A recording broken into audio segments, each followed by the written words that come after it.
matter that much. It is the kind of balanced game where anybody can win. Right now we have Your Ordinary Hero plus Ultra, Kazuya versus Reina. Here we go.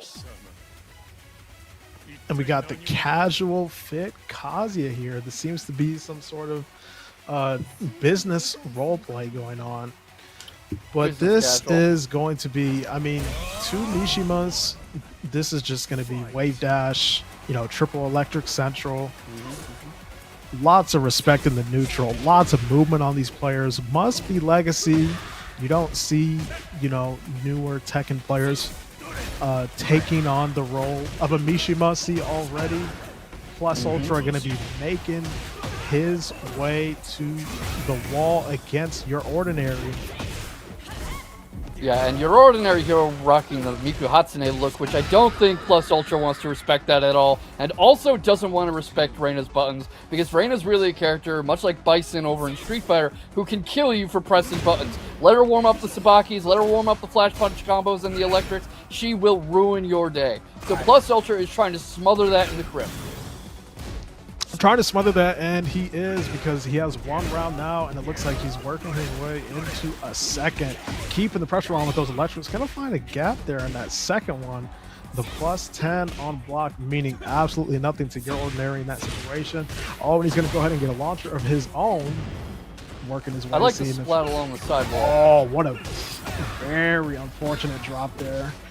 Gonna go for that. Reset into 2 rounds for Plus Ultra on the Kazuya.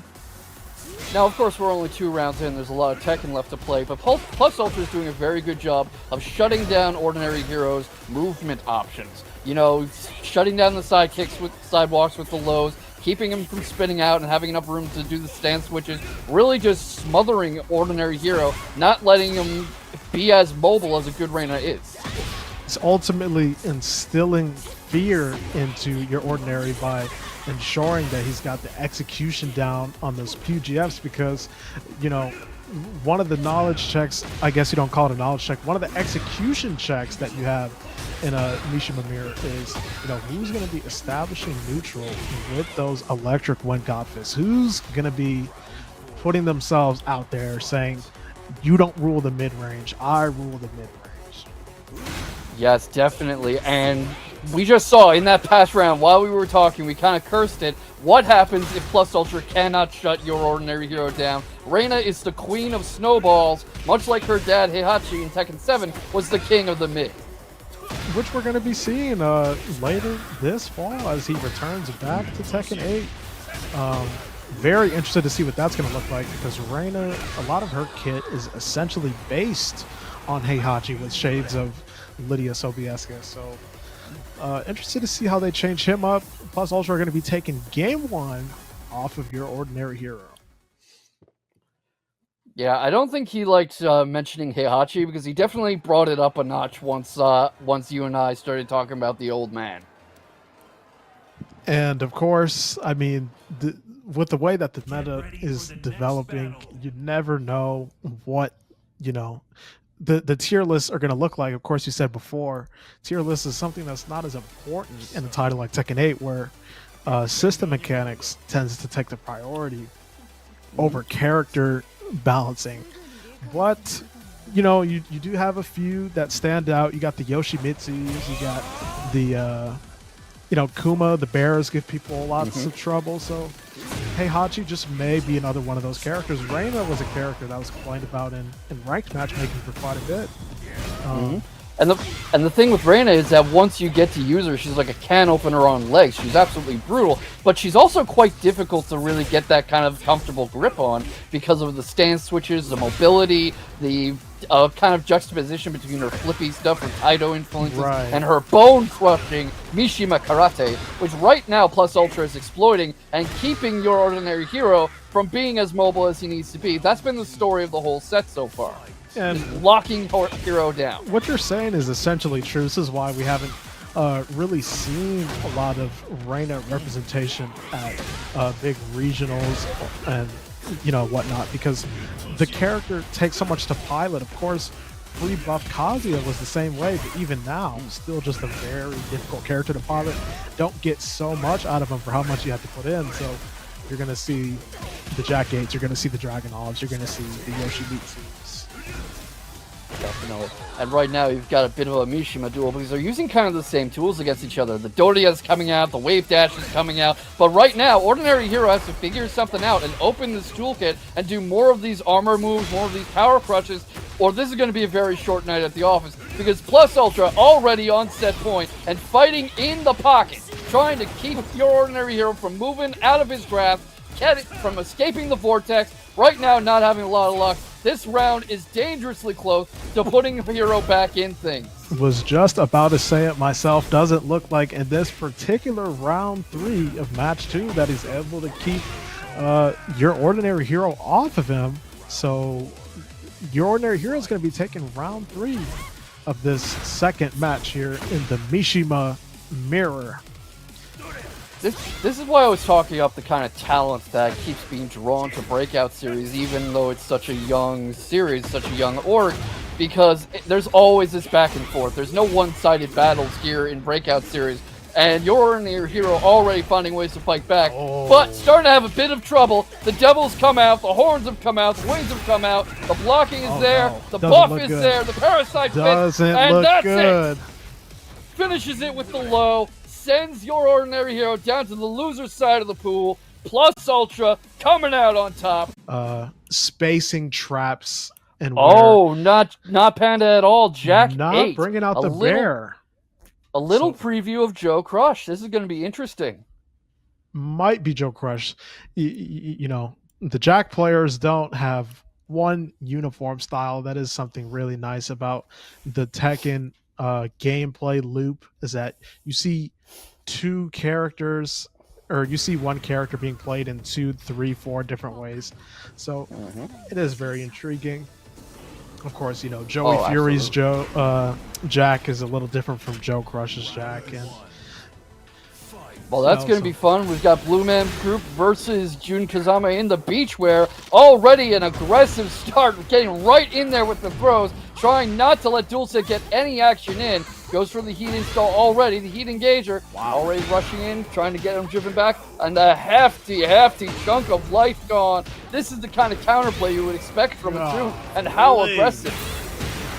Look at the speed, I mean. Break through with the heat smash. No use power crushing in that situation.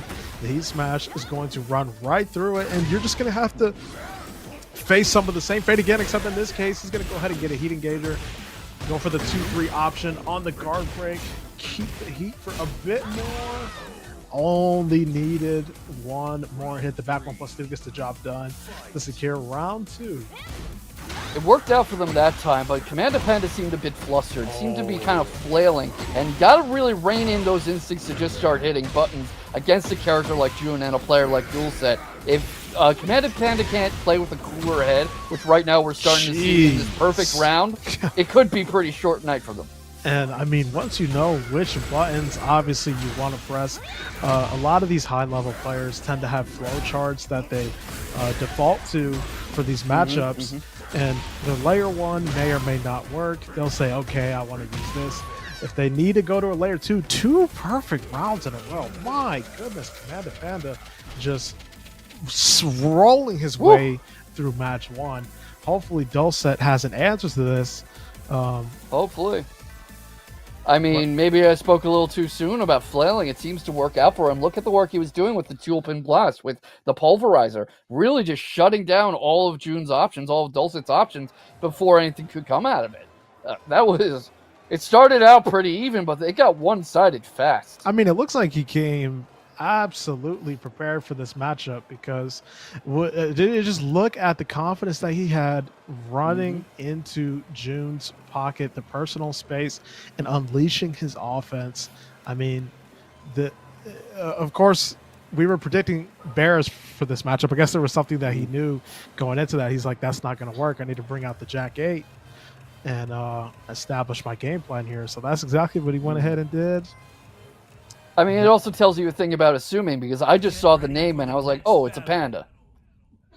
Oh, so we weren't even okay. For a second, I was like, oh, you know, perhaps if we're going to see a Panda here, then this could be an interesting matchup. But no, he's deciding not to go for the Bears. The name in this case was a bit misleading. Yeah, well, you know what they say about assuming. Whenever you do that, you make an ass out of you and me. And especially in a game like this, talk about how many different reads and decisions you have to make defensively. That the wrong assumption can be a matter of 45, 55%, something along those lines. Dulcet finding her way to the wall here, going to be creating some extra space to back 1+2 heat engage up against the wall break. Didn't quite get the blue spark there, unfortunately. Keeps running right onto that heat engage. I mean, right now it's working out for her. She's getting that great health back. She's getting the juggle going, about to finish off this round. But it seems like half the time she rushes in, that heat engager is there waiting. Decided not to go for the heat dash at the end of her combo, and that's going to cost the round. I believe that would have killed there with only about 15% left on Commanda Panda. So now he's going to make her pay for that decision, and that's exactly what we were just talking about a second ago, making these assumptions. Maybe I can go for another ender here and keep the heat. Oh, there we go. Yeah. And this is also calling to mind what you were just saying about how many knowledge checks there are. You have to think so many moves ahead or you're just going to get run over. It reminds me of chess grandmasters. They burn so many calories just from, thinking so many moves ahead and considering move and counter move and every possibility on the board. They burn as many calories as professional athletes and have to work out and eat like them. So right. It's not so different in Tekken. It's like 3D chess. Yeah, I mean, the esports scene, over the course of the pandemic about 4 years ago, people have understood the art of gaming on a mainstream level now. Esports has been getting eyes from all around the world. People understand this level of competition is nothing distinct from physical team sports, except of course some people may have their opinions on it, but regardless of the fact, the mental the mind games that's played in the esport is just as, if not more, demanding. Absolutely. I mean, I play a few ranked sessions and I'm just wiped out and I'm done. I can't imagine these pros who are labbing 8 hours a day and then competing in a tournament that night. It must be exhausting, and I know who's exhausted. dulcetFlower, who looked a little promising. Her name, Papilla versus Secondwindken, King versus Lars, and this is going to be a pretty fun one to watch. The People's Champion King here to show out in the Breakout Series. Very interested to see a set like this. Of course, Lars, one of those mind-fuck characters in the game, similar to Yoshimitsu and some others. Very strange dynamic happening there. The 1-1-1 on back turn, gonna get easy guarantee. Just mix, but the low parry, not today. Papilla's got a different plan for this round almost. It's just a bit of... And there we go. You can see Papilla starting... You can see Papilla starting to adjust because Secondwindken has been going low a lot. A lot of lows, a lot of mix-ups into lows, really focusing on Papilla's legs, on taking his legs out from under him, on kind of poking him out of his grab option. And it's getting a little too predictable. This whirlwind of offense can only last so long, and you can see Papilla, the seasoned king, really starting to adjust on the fly. But right now, this round, it might not be enough. Very unfortunate there, trying to jab out of the Zen stance or Dent stance, whichever it may be. He's going to catch you with one of those options. Of course, if he goes for that low, you're going to get crushed. If he goes for that heat engager, you're going to have to hold that pressure. I mean, there's not too many options here against Lars in the neutral. Definitely a character that's going to give you a lot of trouble. Like, the pun earlier, if you don't know Lars about the matchup, it's going to give you so much trouble. Yeah, and I mean, look at how consistently Ken is reading the setup for the Giant Swing and the Shining Wizard. Really watching out for those, and Papilla has to rewrite his game plan. He's using the Jaguar Bomb, he's using the Lariat. He doesn't have access to a lot of his chain grab because Secondwindken is sitting on them and waiting for them. Oh, the sequence. Look at what Papilla's doing here. Just buttering him up, peppering him down. Going low, mid, high, up into this sequence. Very nice what he was doing there.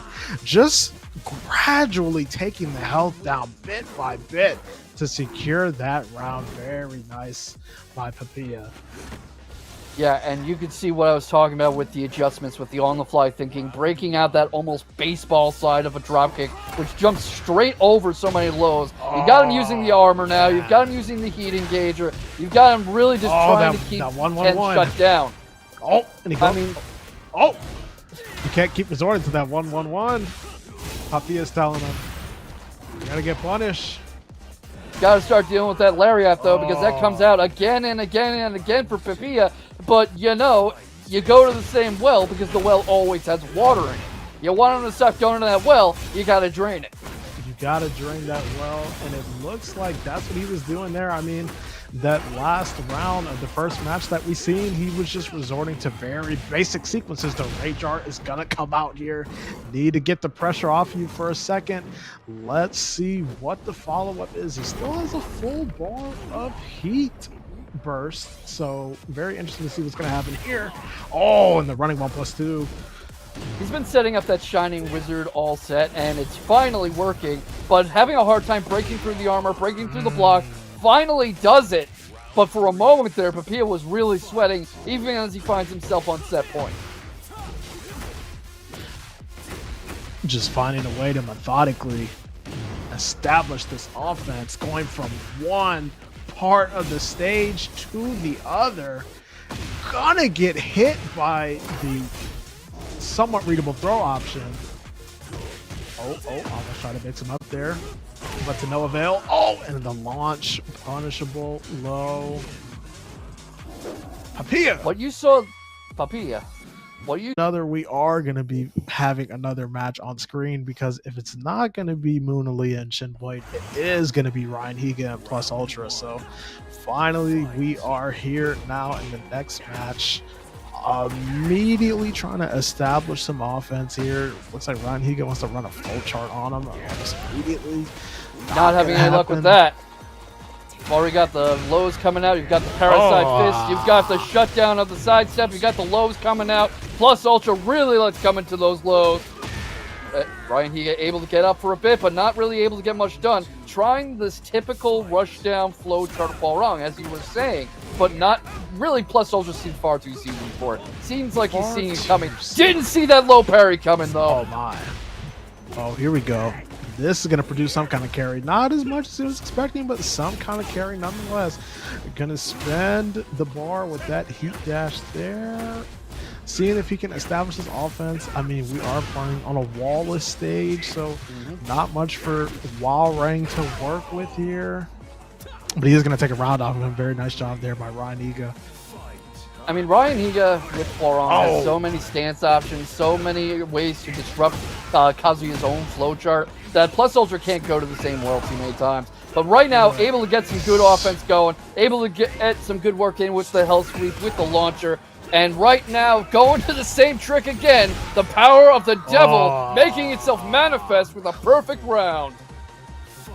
A perfect round, and I mean, he must be feeling amazing after that, because this is riding off of course, not just the history with the first set on stream, so he does not have to worry just yet about being in the losers bracket, but also with the momentum of having those 2 rounds, getting that perfect there. Feeling confident about his Kazuya Mishima. Doing pretty good, RyanHiga, keeping himself in this with the offense, with the rushdown, but tends to overextend, tends to over-anticipate. You could see a couple times in that last round that he was kind of expecting Plus Ultra to come up a lot faster and got punished for it. And right now, you can see him giving up a lot of real estate, a lot of opportunities for Plus Ultra to bring up this momentum. A bunch of real estate, and the momentum is going to be displayed in method of Heat dash. No crazy follow-up off of that. So it looks like RyanHiga's opportunity. He dropped. Oh, but he's still able to find the final round in that match. Very nice job by RyanHiga there. That was going to get incredibly interesting if he didn't go ahead and close it out. So nice job that he did. That was a game where it really looked like Plus Ultra was on the right track and kind of just has to do more of what he did and do less of what RyanHiga did. I mean, it sounds reductive, it sounds like a meme, but at the end of the day, this game is about making sure the other guy runs out of health before you do. Yeah, and of course that just goes back to the game being mentally taxing, because you can have moments where, like we just seen right now, Plus Ultra putting the beat on RyanHiga, and it looks like his confidence was going to outweigh that of RyanHiga, but when he got that opportunity to show he deserves to play again, oh, and he's going to be whipping out the Jin Kazama, so another Mishima here. He's going to have to anticipate essentially the best button in the game with the down one. So Demon Paw going to be playing a big part here in this matchup. Yeah, and Jin, obviously a very interesting choice against Hwoarang. Kind of a jack of all trades. You can play him pretty much any way you want, and maybe able to rush down the rushdowner.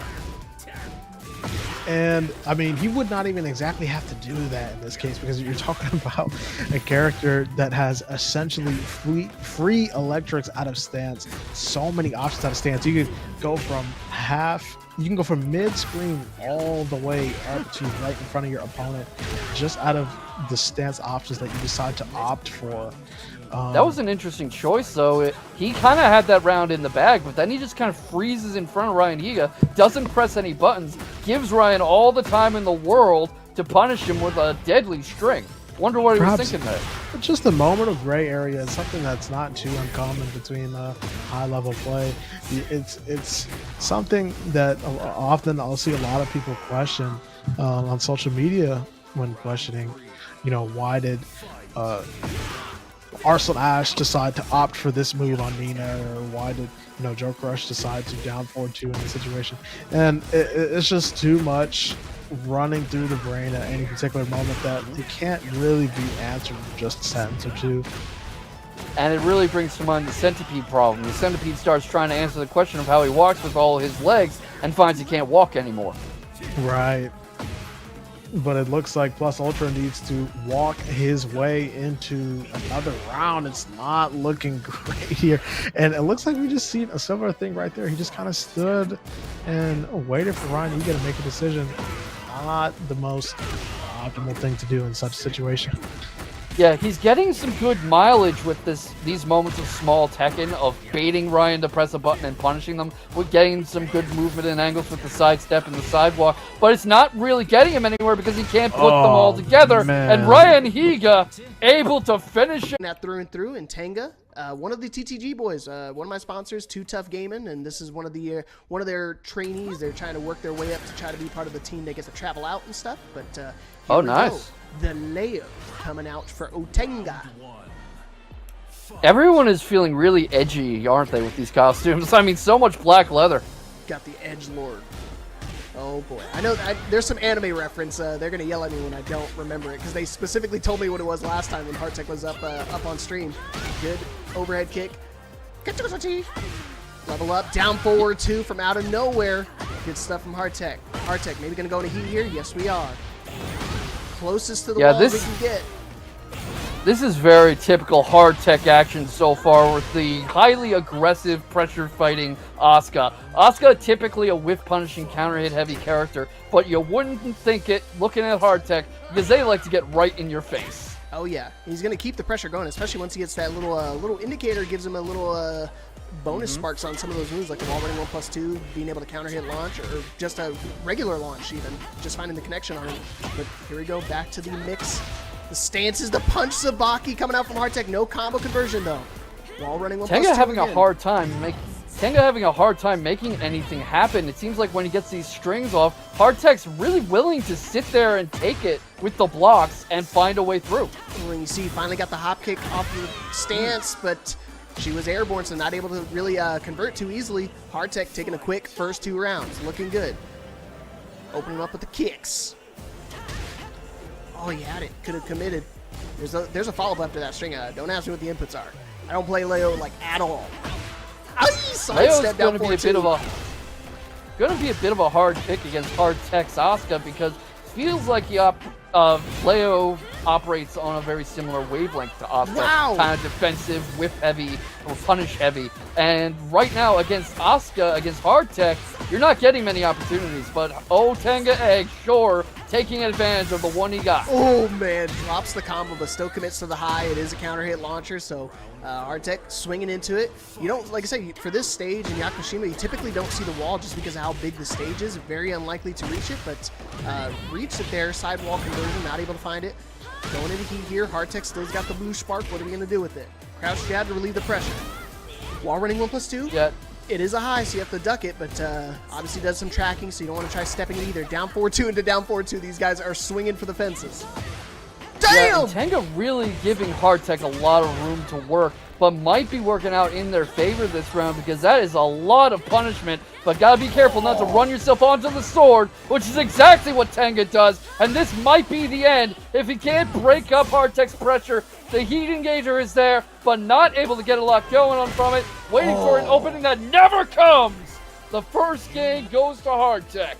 What a bet right there. Tenga swung for the fences, the mid-high string. Obviously, it's a very high-risk move. HardTekk, duck, and launch. Good punish right there.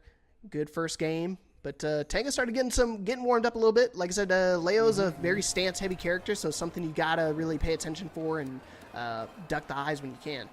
Leo's got a lot of them, but also has some very sneaky mids, very strong lows as well. So very strong character in my opinion. Definitely an upgrade from Tekken 7. Yeah, Leo and Feng are very, very fun for the Kung Fu aficionado in me, the guy who grew up watching martial arts movies, because they are so flowy and stance heavy and punish heavy. It really feels like watching one of those old school movies. But the question is, how can Tenga adjust to this relentless pressure from HardTekk? He's doing good for a little bit. He's got to go back to going committing to the lows, maybe throw in a couple throws to mix him up. Just when I say HardTekk must have heard me. Counter hit low, guaranteed follow-up, not enough damage, 1 pixel in a dream. Caught ducking on the mid follow-up. HardTekk looking strong, looking dominant as per usual. Trying to keep it going. Oh, counter hit conversion. Should be able to convert here. Oh boy. Should and does, and right through the wall, into heat, into some more punishment. Here you go. I know you didn't order seconds, but you're getting them anyway. Up against the wall with no way out, and a perfect to set HardTekk on match point. Yeah, all that the wall, all guaranteed by the way, so definitely not something you want to deal with when playing against Asuka. There he goes, find the lows, not able to get the pickup since he traded. Looking for more. Nice whiff punish, perfect whiff punishment right there from Tenga. Tenga needs to keep this momentum going because he's down really bad right now. 2-round deficit, already down a game, can't lose any more games, otherwise he's gonna lose. Punch Sabaki again. Should be able to find the wall possibly. Oh, maybe it's a little too far. A little too far, just a bit too far now. He's up against the wall with a revved up HardTekk ready to send him down. But here comes the Rage Art. He got it. Oh my goodness, what a clutch Rage Art right there. Perfect time to utilize and use the heat right there. What a way to keep himself in this. Oh yeah, staying alive. Like I said, still set point here for HardTekk. HardTekk is only 1 round away from moving into top 8. This is top 8 qualifier, so a lot riding on the line for HardTekk. Wants to make winner's side again. Down 4-2, not going to find its mark. It is punishable though. Good patience from HardTekk. Oh my goodness, these ducks from HardTekk. Looking good. He's got the read on the layup. Damn! Read this! Gets them all the way up against the wall. Starts to rev up that punishment. Starts to pull back on the stances, but not able to stop the can.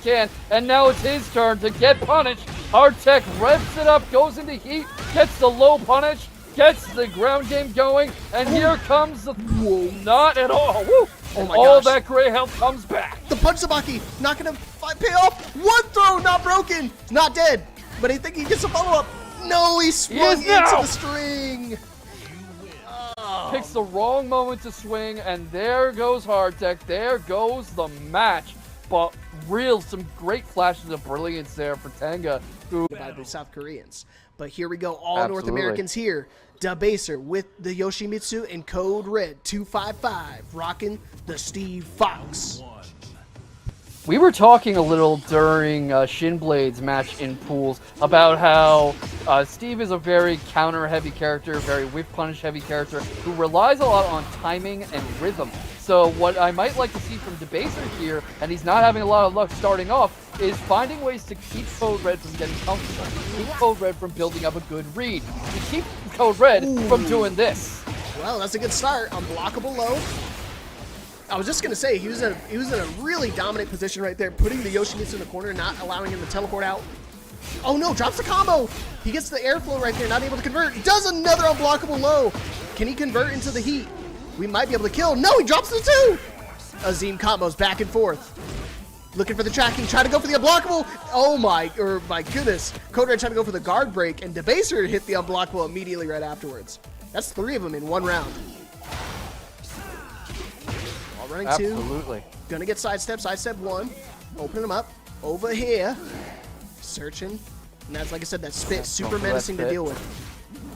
It's super menacing, but it can also become a crush, so Debaser doesn't want to get too predictable. We've seen that happen a few times. Oh boy. CodeRed looking for the answer. There you go. Full crouch 2, just to answer for that unblockable. Knew the unblockable was going to be coming. Rocket launcher at the wall. Maybe, he could have tried to do it again. A pixel in the dream for Debaser. Not going to be able to answer that low. Tying it up 1 round apiece here this first game. You can see what we were talking about, too, with preventing a Steve from getting too comfortable. CodeRed is starting to back off strategically and wait to see what Debaser does and find an opening to punish. Debaser is starting to punish that very same focus on punishment. Trying to keep the momentum going. He's got a pretty decent life lead. Sidestep 1. Oh my gosh, met with the back one. Bullseye. Finding its mark. Should be able to go into heat here. Not playing around.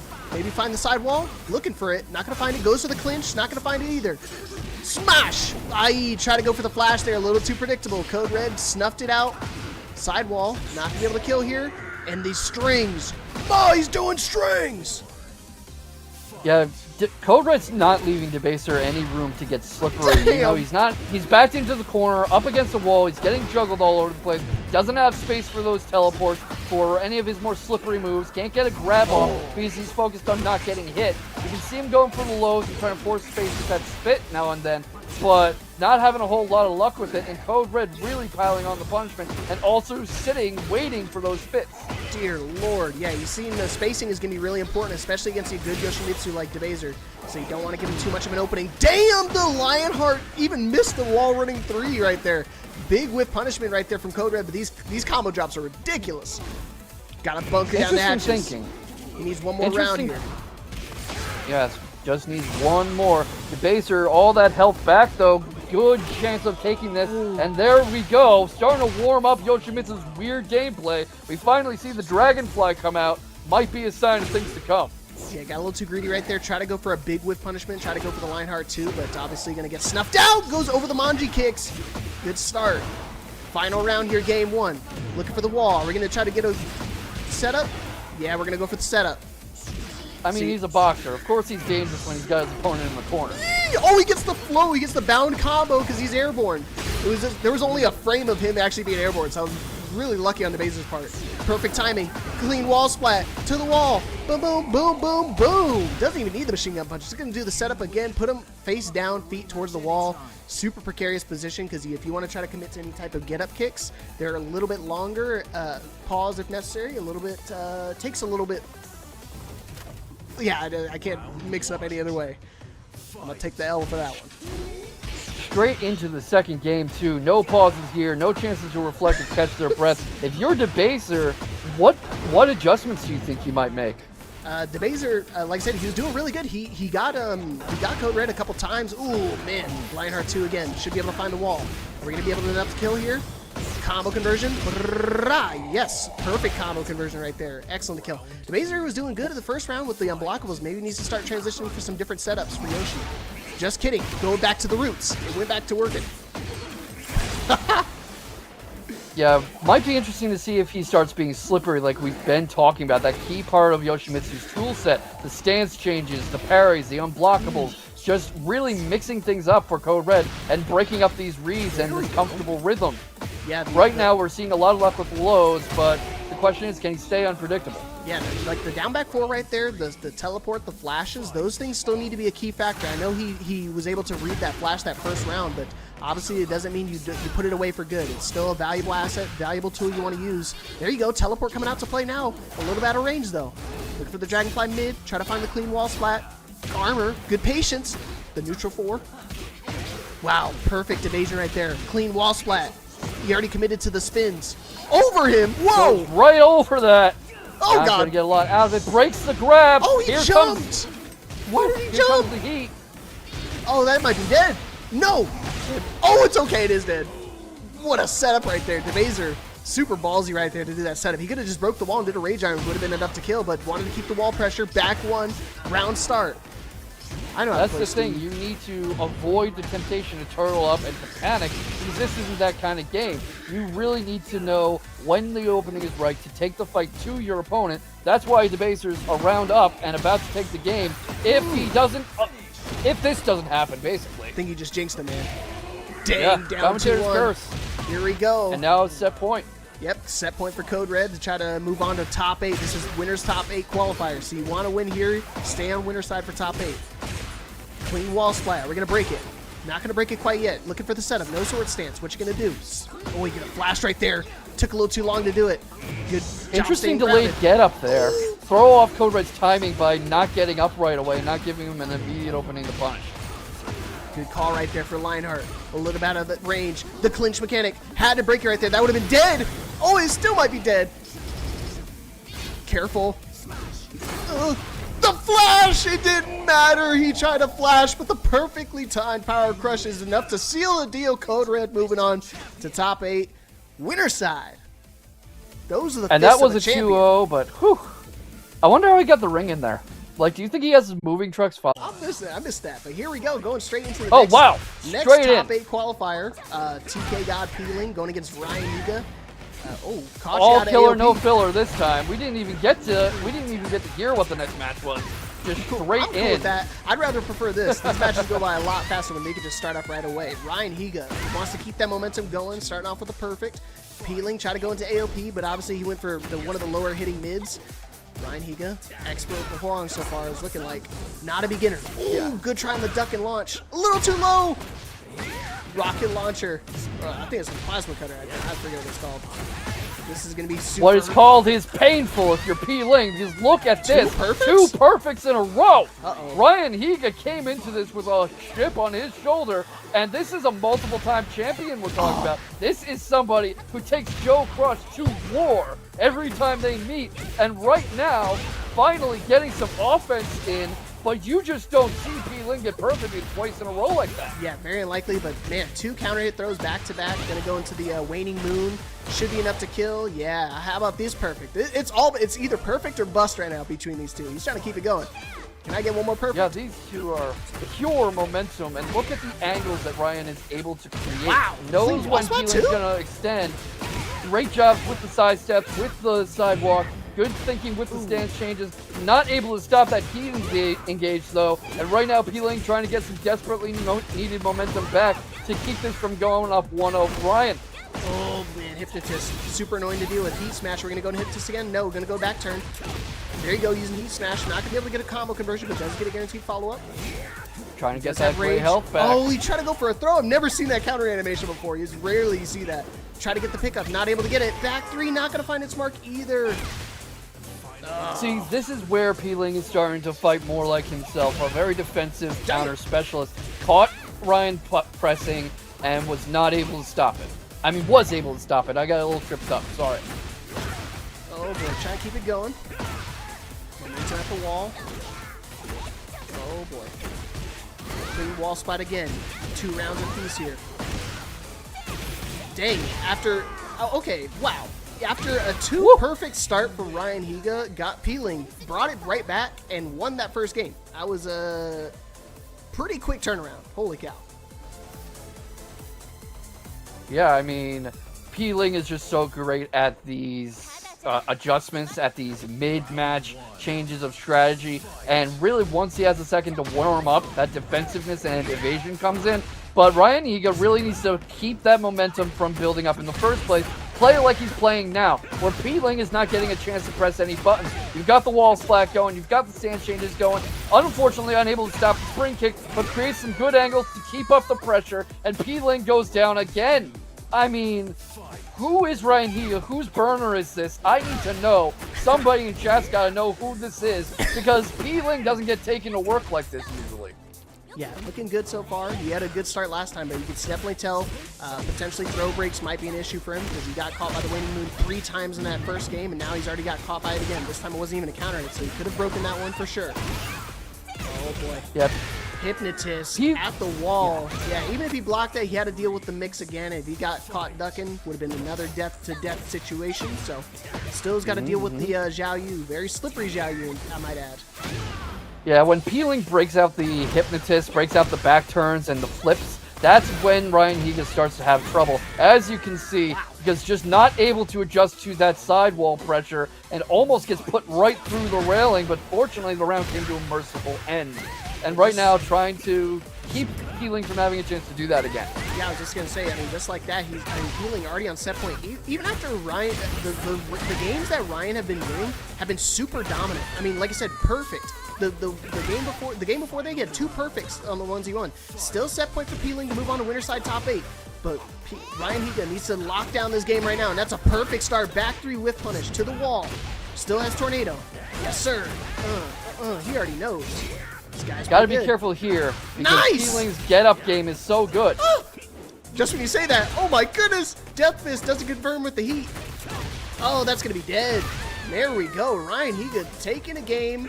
It looked a little bleak right there. I thought P-Ling was gonna be able to close it out right there, but Ryan putting the game on the board.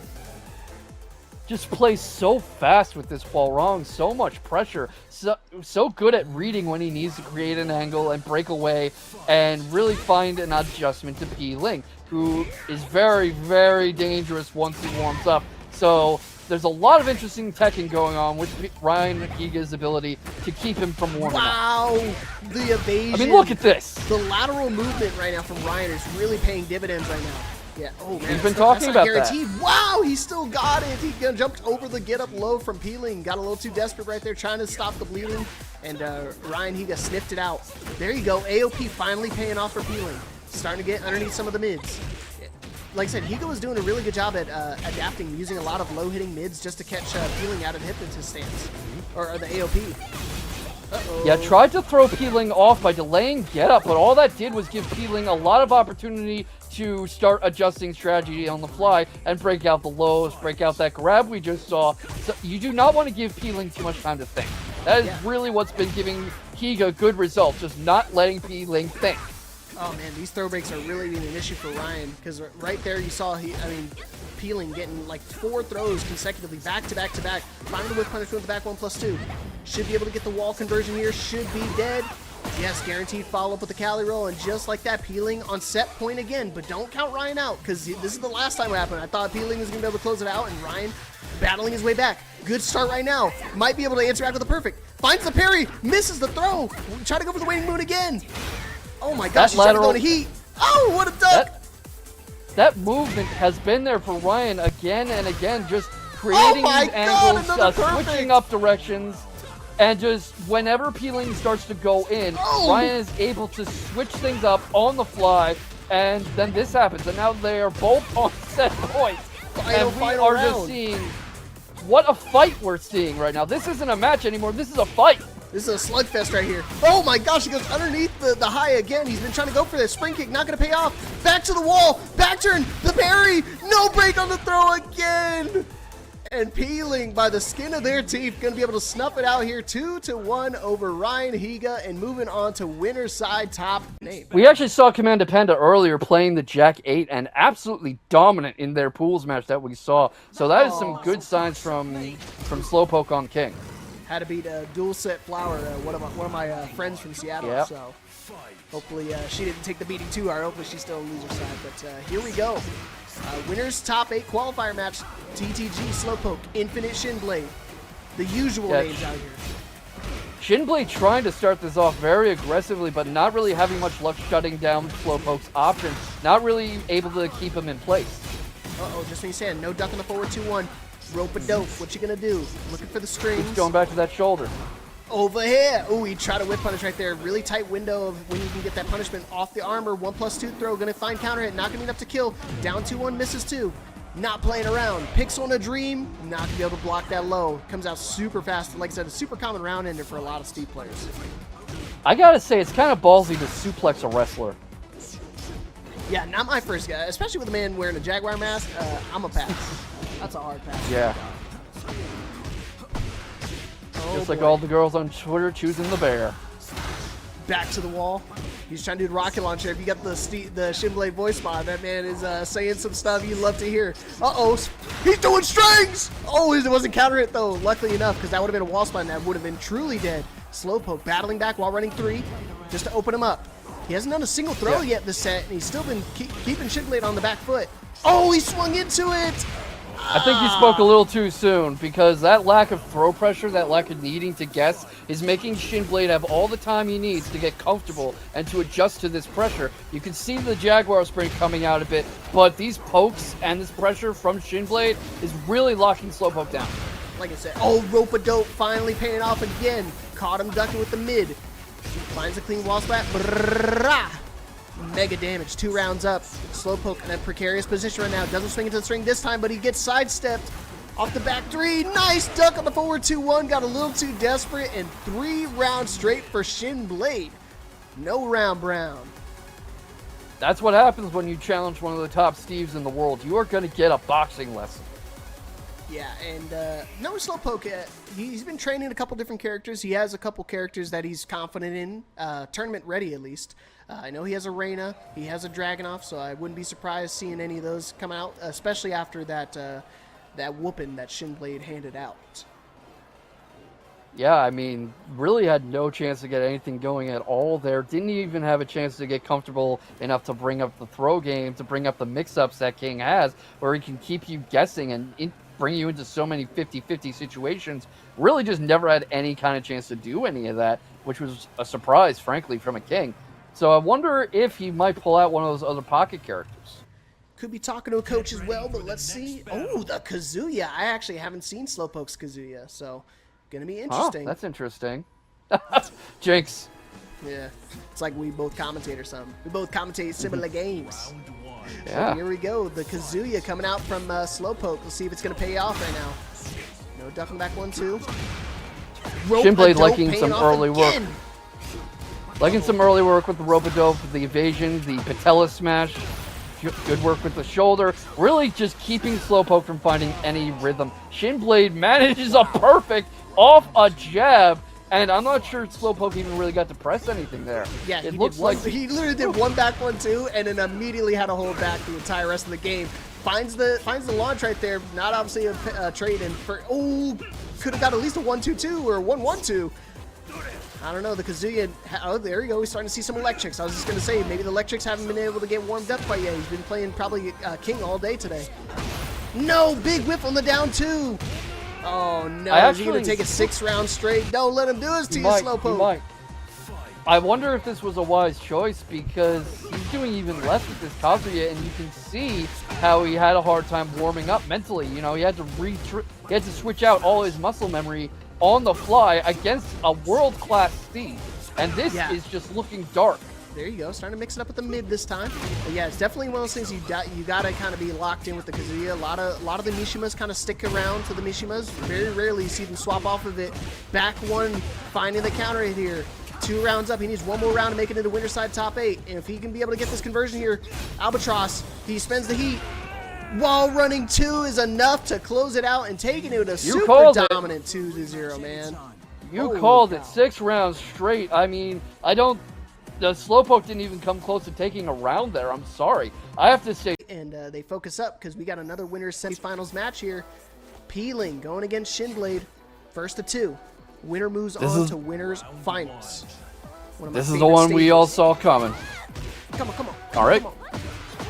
Peeling catching Shinblade early, catches him trying to back off and create space, but you don't really want to do that against Peeling, who's so evasive and so good at controlling spacing.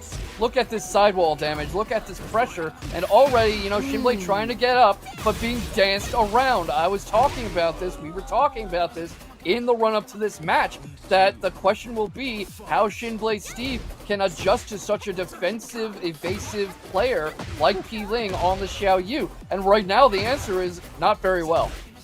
Not a good start for Shinblade, especially getting caught by a lot of these strings right now. Trying to play a little bit more lateral movement. Oh, wow. Went straight into AOP right afterwards. No, not quick enough. Spring kick to get out of trouble. He's not going to be able to get a road flip out of that situation, and another Death Fist to be able to close out that round. Peeling 2 rounds up here. That's a quick 2 rounds. Very, very quick. It looked like Shinblade froze up for a second there. I mean, these two are very familiar with each other. They fought again and again. So I'm not sure if he just wasn't expecting that to come out or was maybe having the mental stack freeze up for a second there. You can see him trying to bait something out, going for the back sway, trying to create some space for Peeling to come in. Dude, comes in, sees the spring kick coming, finally gets back on the board, avoids the no-round brown, which would have been a big issue for morale in general and for momentum, and turning into a bit of a jabbing duel with this next round. Yeah, like I said, the evasion from Peeling is what he's known for, being real slippery with the Ling and the Lei Wulong back in Tekken 7. Nice punish right there. Does a little push you a little far back. It is launch punishable though, so you can try to get that, close that gap, close that distance. Oh, he's gonna be able to launch here. Oh no! Wrong move. Interesting thinking from Shinblade there. Ooh. Circles around to see what Peeling is going to do on the come up. Doesn't want to rush into something, potentially get caught on a spring kick or a get-up kick or some other setup from Peeling. Wise to the fact that Peeling always seems to know how to pull something out. Yeah, he's starting to do a lot more lateral movement, starting to play a little bit more patient. You saw CodeRed kind of doing the same thing, playing a little bit slower, trying to whip punish a little bit more with the, almost like the back tempo like Feng Wei likes to have in Leo, using the Lionheart stance very similarly. Obviously, not paying off right now, though, because he's got a big life lead for Peeling. Oh my goodness, he whiffs again off the Hypnotist. Nice back Yeah, the step. lateral movement. A bit of the quasi-DP coming out, the lateral movement, the patience, watching that wall come off. I mean, really just giving Peeling enough room to run himself onto the spear.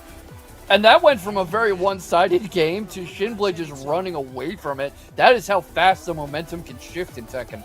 I'm telling you, man, it's all about who won the last round. It doesn't matter about anything. Who's gonna be able to close it out? That's all that matters. Because, like I said, it looked like a really dominant 2 rounds for Peeling. But you saw Shinblade made the adjustment, started to play a little bit slower, outrange and outspace the Xiaoyu. Because Xiaoyu doesn't have a really a very good approach from range options. So if you can kind of outspace her, you can really mitigate a lot of those AOP and back turn stances. Pretty much make them useless.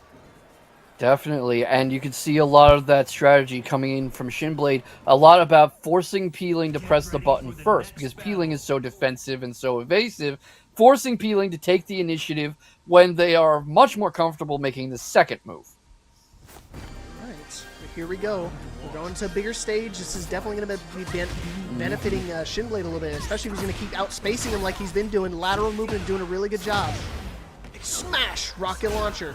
What you gonna do? Oh, punch berry. That's what you're gonna do. Interesting thinking from Peeling there. Good call. Edge. Oh my goodness. He's gonna be dead. Nothing he could do there. Like I said, the Lionheart just puts you at such a good range where it's almost like a back kempo step that when he went for the throw, he's able to easily whip punish with the Lionheart too. Whoa! Wow, the last time that actually worked, but this time not gonna pay off. Goes to the mid, good call for Shinblade. That's what I'm talking about. He made that adjustment in real time because he was going to do the normal shoulder, but because she was in AOP, he transitioned and went to the mid. Like, jumping over, Peeling, looking good. One more hit should be enough to close it out. Can he get that one hit, though? Shinblade really putting things into perspective, but nope. There we go. Peeling tying things up. Yeah, that heat smash from Xiaoyu, really annoying. What on earth is this man on? He is whip punishing really nicely right now with these Lionheart tubes. I mean, that's most of Steve's game plan right there. Yeah, and he's been trying. I think he's gonna try to go for clinch right here, but he's trying to be a little bit more careful, knowing that. Yes, he tried to go for the clinch, but Xiaoyu can go into AOP at any point in time. So you want to be a little bit more cautious with your highs and mids, because some mids actually will miss, and Hypnotist does recharge your heat, so you got to actually interrupt there. Low, No, he goes with the mid. I duck too. Don't worry, Shin. Spring kick not going to pay off this time. Talk to the shoulder, buddy. Yeah, Steve and Shinblade did some good work with the spring kick the first game, so you could see Peeling kind of expecting it that time. That's what I've been talking about, what we've been discussing with not going to the same well too often, not pulling out the same tool every time. She punch parried the rocket launcher right there. Oh, Catches waning mood, not going to get broken. This might be dead. She's still got heat. Oh, no, not enough damage. If he popped heat, he would have been dead. Back off. Goes for the heat he engage. swung into the string. 1-2-1. I fall for that one all the time. She could delay, Peeling especially likes to delay that string pretty long on. And tying the setup right now, 1 game apiece. Yeah, what a read from Peeling, who was really sitting on that and waiting for Shinblade to swing. Clearly had that in mind from the moment the round started. Now, and like I said, that stage would have probably benefited Shinblade more, that it was the wide open stage. He can backdash, he can go into Lionheart a little bit easier, not having to deal with, backs to the wall. But now, I mean, are we going to get a really enclosed stage? I mean, is that going to benefit Peeling or is that going to benefit Shinblade more? I'm about to find Shinblade's out. been doing some good stuff up against the wall, but Peeling might appreciate the less room for Shinblade to force space, less room for Shinblade to back off and make Peeling come in. Right. Got Sanctum going. What do you think of that pick? Well, I mean, it was this random. is definitely the closer stage that we're talking about. But not sure who's going to benefit now, because at this point, it's anybody's game. 1 game apiece. It's basically first to 1 right here to go on to winners finals. Good with punishment right now. We were talking about how evenly matched these two are, and the set is definitely bearing that out so far. Oh, dang, that was weird. Normally that clean wall spot, so I don't know why they didn't that time. They actually put a low wall spot and put her immediately on the ground. Hypnotist mid. Both of their heats about to expire. Just kidding. It was only Peelings. Oh, combo conversion. Caught the airborne, so he's actually get a full combo. Got the wall splat. Can't put him through, but the machine gun blows are there. Catches him on the roll to the side. The Patella smashes it. And right now, another round closer to winners finals comes Shinblade, who's really been doing a good job at figuring out where Peeling wants to go. Ooh, goes under the throw. Rope-a-dope. Down 2-1. Sonic Bang. Ooh, ducks the dirty boxing, but no launch. Could definitely launch right there. Caught you airborne. Peeling full combo conversion. Incoming. Should be able to find it. Yep. Clean wall splat. Master the arts. The art of Phoenix, that is. Hypnotist low. You got to stand up. Oh, see, that mid-low is very deceptive because she can cancel at any point in time and go straight into heat smash. 1 round apiece here. Yeah, the question is Peeling going to that too often? The shoulders here for Shinblade, able to force this fight into the pocket, where Steve is much better than Xiaoyu, forcing things up into the wall. Got the machine gun blows going. Good stuff. Rocket launcher. There, but still, armor is going to work. No, inside wall splat. Wow, super unfortunate. You have to tech roll there. If not, she can get the pickup. Hypnotist goes to the mid. No more playing around. Whip punish. Avoids the heat. Oh my gosh. That's super unfortunate. That should have been Shinblade's round, but now it isn't. Peeling on set point. Yeah, just an instant whiff punish there. What a time for that read. Gets the motion going. Had to have read that frame in advance. Can't react to that raw. And here Shinblade goes up against the wall, caught in a corner like a boxer on the ropes. Here comes the perfect, and the round is over. The set is over. Peeling, winners final. He said, get these Steves out of here, man. That was a crazy interaction right there. That sidestepped even. One dude, I was just cracking up. Hey, I call it how I see it. I call a strike, a spare, a spare. All right, but here we go. Top 8, Week 15, Breakout Series, Tekken 8, CodeRed, 255, HardTekk, winner semifinals, first to 2.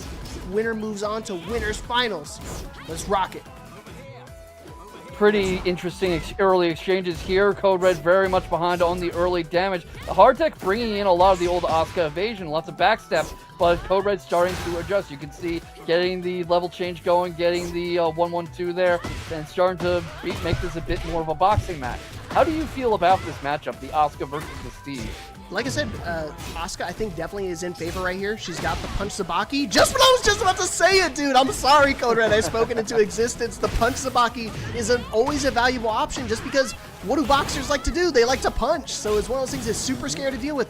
Big life lead. Nice throw break.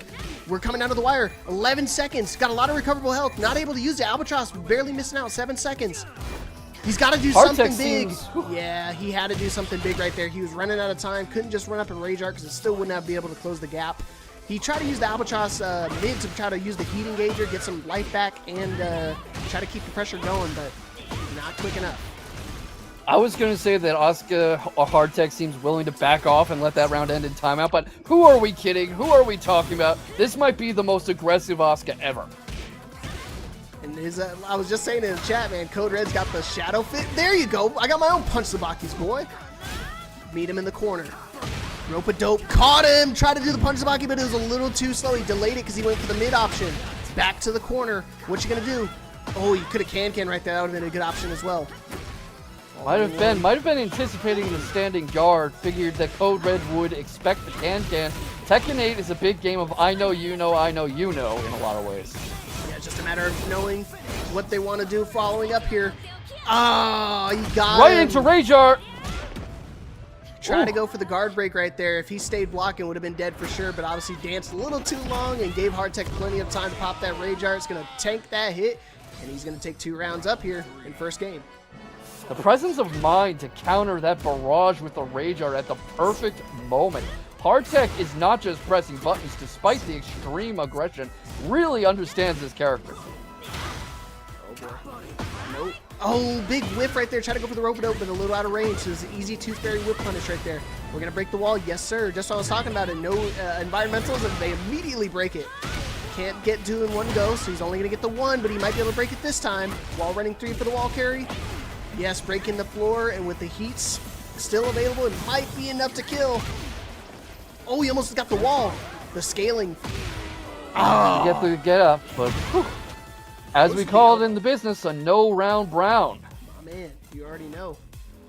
How'd you get the bike in here? You know, it might be stairs. I don't know how they're going to get out, though. Those doubloons look mighty heavy. Might need an elevator. Clearly those Peruvian villagers upstairs just kind of chucked it down. They just chucked it into the hole. They knew she'd want her bike back. The other day, they were like, hey, can you check that down here? Good call from CodeRed, changing the stage. Definitely agree with that pick. Definitely need to, especially if you get no round brown. You don't want to give your opponent momentum, especially on the stage they just won. Here we go. And the infinite stage, you know, quasi-infinite. It's not truly infinite, but HardTekk has so many options up against the wall, so forcing that out of the equation and forcing a bit more of a stand-up battle is really in CodeRed's interest. Oh boy. Oh, he got caught ducking, got caught with the down 4-2. Still be able okay, to maybe I spoke here, too yes. soon. Yes, sir. HardTekk already a dominant lead, trying to keep it going. 1 game up here. CodeRed looking for a round, let alone a game. Yeah, finding a way to get back into this. That delayed get-up might have been the key, though, as we see him putting on a whole lot of damage after forcing HardTekk to extend too far and not able to break out of that clinch. Ooh, the Punch Sabaki again. Keep the combo simple. Yep, Rage Art just to be able to close it out. A little off axis, so you didn't want to mess up anything. And HardTekk again, 4 rounds straight now. Trying to keep the momentum going. Doesn't want to give CodeRed any type of momentum. Yeah, you could see CodeRed really start to build it up there, so great thinking on adding an exclamation mark to that with the Rage Art, really just slamming the brakes on the offense, but CodeRed not deterred, already working towards a perfect round, might be able to get it if HardTekk can't adjust or at least force things to slow down, can't break out of the clinch. Here it goes, the 7 golden letters. I know it's cliche, but it works. All right, finding the mark. He's looking for a round, and he found a round, definitely in retaliating fashion. Look at that. Hard read again from HardTekk. Trying to go for the Punch Sabaki again. Gonna get met with the rope-a-dope. Looking. Albatross. Yep, gonna go for the mid. Doesn't use the heat. Could have spent it twice there and didn't commit. There you go. Rocket launcher. We've been talking about how Steve players like to find the timing and settle into a comfortable rhythm. I have to wonder if HardTekk's been a little predictable in the offense, and CodeRed is starting to find that rhythm and figure out when he's going to press buttons and when he can disrupt them. Oh boy, CodeRed looking to try to tap the score. And like I said, this match, oh my goodness, good whiff punish with the Lionheart 2 again. And that's kind of what CodeRed's been doing. He's been taking his time, he's been spacing out HardTekk a little bit, baiting out the parries, the Zabakis. Uh-oh, guaranteed wall splat. This might be dead. Yeah! Might well be. Almost. It is. Combo conversion. Put that on Twitter immediately. That was crazy. The re-wall splat after the clinch was phenomenal work right there. That's going straight to Twitter. A big problem for HardTekk has been that throw break can't seem to get out of the clinch, which is a bit ironic considering, you know, the Aikido influences in Asuka's style. Just that clinch is there every time CodeRed goes for it. I don't know if he's just conditioning HardTekk not to look for it or what, but HardTekk's got to do something about it. For the next battle. Medusa, you just missed it. HardTekk had a very dominant first round, but CodeRed retaliating back with his own three rounds. Wasn't 3 rounds straight, but definitely looking good. Looking really buff right now. It wasn't thanks to that rage art. Ooh, what a crouch jab. How did he duck that? That made his... Whoa! Big whiff again. Nothing off of that. Thought he was going to try to at least launch. There you go. Try to go for the punch Sabaki. Not going to pay off this time. CodeRed's starting to bait it out. He's starting to know... starting to get a good read on HardTekk. Yeah, this is the kind of gameplay that any Steve main wants. Really just able to read out what the opponent is going to do, calculate it, get the timing down, and punish. And HardTekk is trying to disrupt that any way they can. Switch things up, go for the can, go for the grab, but this time CodeRed techs it. Able to break the grab, but not able to stop the offensive onslaught. And here we go with HardTekk up around. Real smart right there. He did one of the slower hitting mids, so that way he tried to bait out a retaliating move. Probably a jab, but he went for the back one. Tooth Fairy actually goes underneath highs, so good call from HardTekk. I know I'm going to keep saying HardTekk, but he's doing a hard read right there. Just like that, another Tooth Fairy to go underneath the back one. He's got to start locking it in because now he's getting a different stuff. No more Punch Sabaki. Now it's Tooth Fairy baits. So he's going to try to do it again. I know it. Get up 4. He's very active on the get up right there. He did the spring kick a little bit earlier. He did get up 4 and another back one. He's still swinging for the fences. Drops the combo because of the off wall. Ouch. HardTekk's got some good instincts along the wall and off it, and especially in setting up these grabs and loads and reading what CodeRed's going to do as he tries to get up. That's what's putting up ahead in this game, despite the offensive barrage that CodeRed is managing. CodeRed's figuring out a lot of his timing, but HardTekk is just so good along the walls and at finding unexpected ways to get back into this. But here we go, HardTekk on set point, trying to go for the Sabaki again, not going to pay off. You see CodeRed playing a lot more patient right here, trying to bait out something. He does the first part of the rope-a-dope with the shoulder and then not actually finishing it, goes for the clinch and stays ducking, gets hit with the mid and answers back with a perfect. Still set point for HardTekk, but CodeRed still alive. Don't count him out quite yet. Ooh. Both of these players, they are just such avalanche masters. I mean, you give them an inch, they take the whole goddamn field. And at this point, I think HardTekk, whoa! Drops the combo! Oh no, it was off axis. Wall running 1+2, counter hit conversion, and just like that was a quick pop off. The key charge and everything. HardTekk is going to winners finals again, back-to-back week. Bring out the king. I'm looking forward to it. I'm right. I called it straight into things. Oh my goodness, immediately starting off the round with a counter. This is loser side top 8. First to 2, loser eliminated from the tournament, winner moves on, so you don't want to lose here. Nice duck on the low. Ooh, try to go for the down forward 2-1, but the armor is going to beat him through it. Look at these reads and the pressure from Gojo. I was talking about Gojo's speed as a player, and the pokes are there, the punishes are there, the counters are there. Slowpoke's just not really able to adjust, at least in that first round. You know, we've got a lot of Tekken to play before we're calling an end to things, but right now it's all Gojo up against the wall again, and here comes the Imanari roll to really seal the deal. And you know this isn't a realistic video game because Slowpoke gets back up and, you know, it doesn't have one good leg. Here we go. This is the Slowpoke I was looking for. Gojo is on go wall time splat mode. on that. Yeah, good thinking with the Go ahead. No, you're good. The wall splat off of the giant swing attempt, super powerful right there.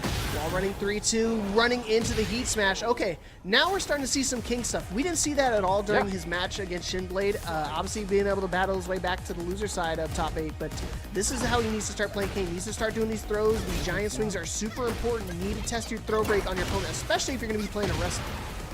Yeah, forcing the guesses, because the Giant Swing and the Shining Wizard is a pure 50-50. You can't react to it. You have to guess which is going to come out. And you got the shoves going, you got the get off me going, the wall splat, the location choosing for the wrestler stuff to come out. But Shinblade didn't give him a chance to warm up and really break that stuff out. Didn't give him enough time to think. And Gojo is trying to go to that same strategy. And what Slowpoke's going to want to do, going to want to find a way to slow down the game. Slow the pace. Yeah, and that's where the throws, the lows, and the armor just really come into play. And there you go, forward, neutral 2. That's another really strong King option. Like I said, the lows are going to be super vital for stopping this offense. If you can find a low, that's going to be he's dead. Oh, that's lucky that's not airborne. Nice flexing through it. Armor's through and he's it. able to confirm the combo off that. Break the floor. Nice. That should be dead with another one. Oh, doesn't even need the explosion actually killed him right there. That's rare. Actually, normally if the stage interaction would have killed, the game just automatically ends around and doesn't use the interaction. So not in favor of Slowpoke, because now he doesn't actually have his combo extender if he tries to do it. There you go. Waiting out the high this time. Uh-oh. Yeah, this is exactly what I was talking about. You know, you've got armoring through it, you've got the elbow drop going. There you go. You've got another giant swing. Let's see if the location is right. It is, and that takes the first game. Obviously, if you don't get the wall splat there, there's the chance to tech roll out of it and massively reduce the damage. So Slowpoke's locations are great. His stage awareness is great. So knowing that if he goes through the swing there, he's gonna get the wall splat. That is the presence of mind you need when a steamroller like Gojo is coming at you. Yeah, like I said, he's starting to go back to the King roots. I know people think it's scrubby, but it's one of those things. That's King's playstyle. You need to use the throws at your disposal, especially when you can get those counter hit throws. Those are guaranteed. You can't break those, especially if you start doing these big throws like the Muscle Buster, the Tijuana Twist, the Giant Swing. If you get that wall splat, it's monster damage, and it's all damage that's free on the table that you want to take advantage of as much as possible. Heat Smash, one of the best in the game, despite all the nerfs that they put on it. It's like minus 15 damage. It's still one of the best in the game. It's ridiculous. Whoa! And this is a great stage for Gojo to try to bring some momentum back, because those walls and those corners aren't there for Slowpoke to work with, and Slowpoke wants to force more guesses like he just did with the Shining Wizard, because the low defense might not be really there for Slowpoke, but able to break out of the grabs, able to force some distance, force some space, and right now able to claw back through this. And right now Gojo able to bring it out, able to get to the side, but not able to really make A go to Z. Countered right as he was going for something, straight into the people's elbow, and Slowpoke going up another round when it looked like he might have been playing overwhelmed. Yeah, he's starting to bunker down the hatches a little bit, starting to play a little bit more concise. Like I said, he's starting to throw, because like I said, Gojo likes to do a lot of armor options. We've seen him do it before. He's trying to do a lot of the strings, trying to do some Azucena stuff. Speaking of the devil, that's one of the Azucena stuff in prime condition. Should be able to kill right here, maybe. Desposis. Yep, go for it. To kill while running 3-2. He's able to get it. He tried a sidewalk. He was sidewalking the correct direction as well. You got a sidewalk left or sidewalk right to get to her left. Left is her weak side. Try to go for the giant swing again. Ducks it, but not launch punch move. Not quick enough. Nice punish. Gojo's strings potentially getting a little predictable. Keeps going for that low, especially comboing off the 1 into I think the 3. And right now, Slowpoke able to read it and react to it, and getting very comfortable as he puts himself on set point. If you're Gojo, you don't want Slowpoke comfortable. You want Slowpoke scrambling and trying to keep up, much like how this set began. Arm breaks there. Not able to break it. Here comes the rolling death cradle. Oh, that my might be it. word. That's not going to... Oh, it's a pixel. That's it. That's it. Into the classic rolling death cradle, and then a small kick to finish the deal. What a set from Slowpoke. Poor Paragons. You want more Steve versus King, Slowpoke versus CodeRed. Here we go in the Elegant Palace. And I don't know about you, Breakout, I don't know about you, Leapfrog, but I love seeing some rich people stuff get smashed. All right. He's like Law. He said, I hate rich people. Let's break it. In this case, luckily, you don't break it, you don't buy it. Alley kick, you open up the ground. Wall of muscle. Can't stop me. Maybe it can. We'll have to find out. CodeRed trying to go into Lionheart, trying to bait out something. Nice duck. Yep. Oh, he committed to the down 4-2-1. Or the wall rising 2-1. Both of them just kind of fighting right in each other's faces, and I don't think that's bearing out very well for Slowpoke, who gets caught in a lot of these long strings and is already being driven all the way back to the wall, while CodeRed has plenty of heat ready for the fire. Came off the wall a little bit. It doesn't matter. Down 4-1 to be able to close it out. Good stuff from CodeRed. Kind of similar start, but obviously Slowpoke starting to play a little differently, starting to reset the neutral a little bit. There you go. Alley kicks, like I said, really good option. Forward neutral too. Okay. Like I said, we're playing king now, baby. There you go. Had to Yeah, break it but right this there. time CodeRed had the grab ready, had it figured out, was expecting the giant swing attempt, unlike Gojo. Slowpoke trying to break out more of the king stuff, but already forced onto the defensive, with CodeRed doing a great job setting the tone. Got those shoves going, Dude, got that going. Oh my goodness. Wow. And that the was, alley kick.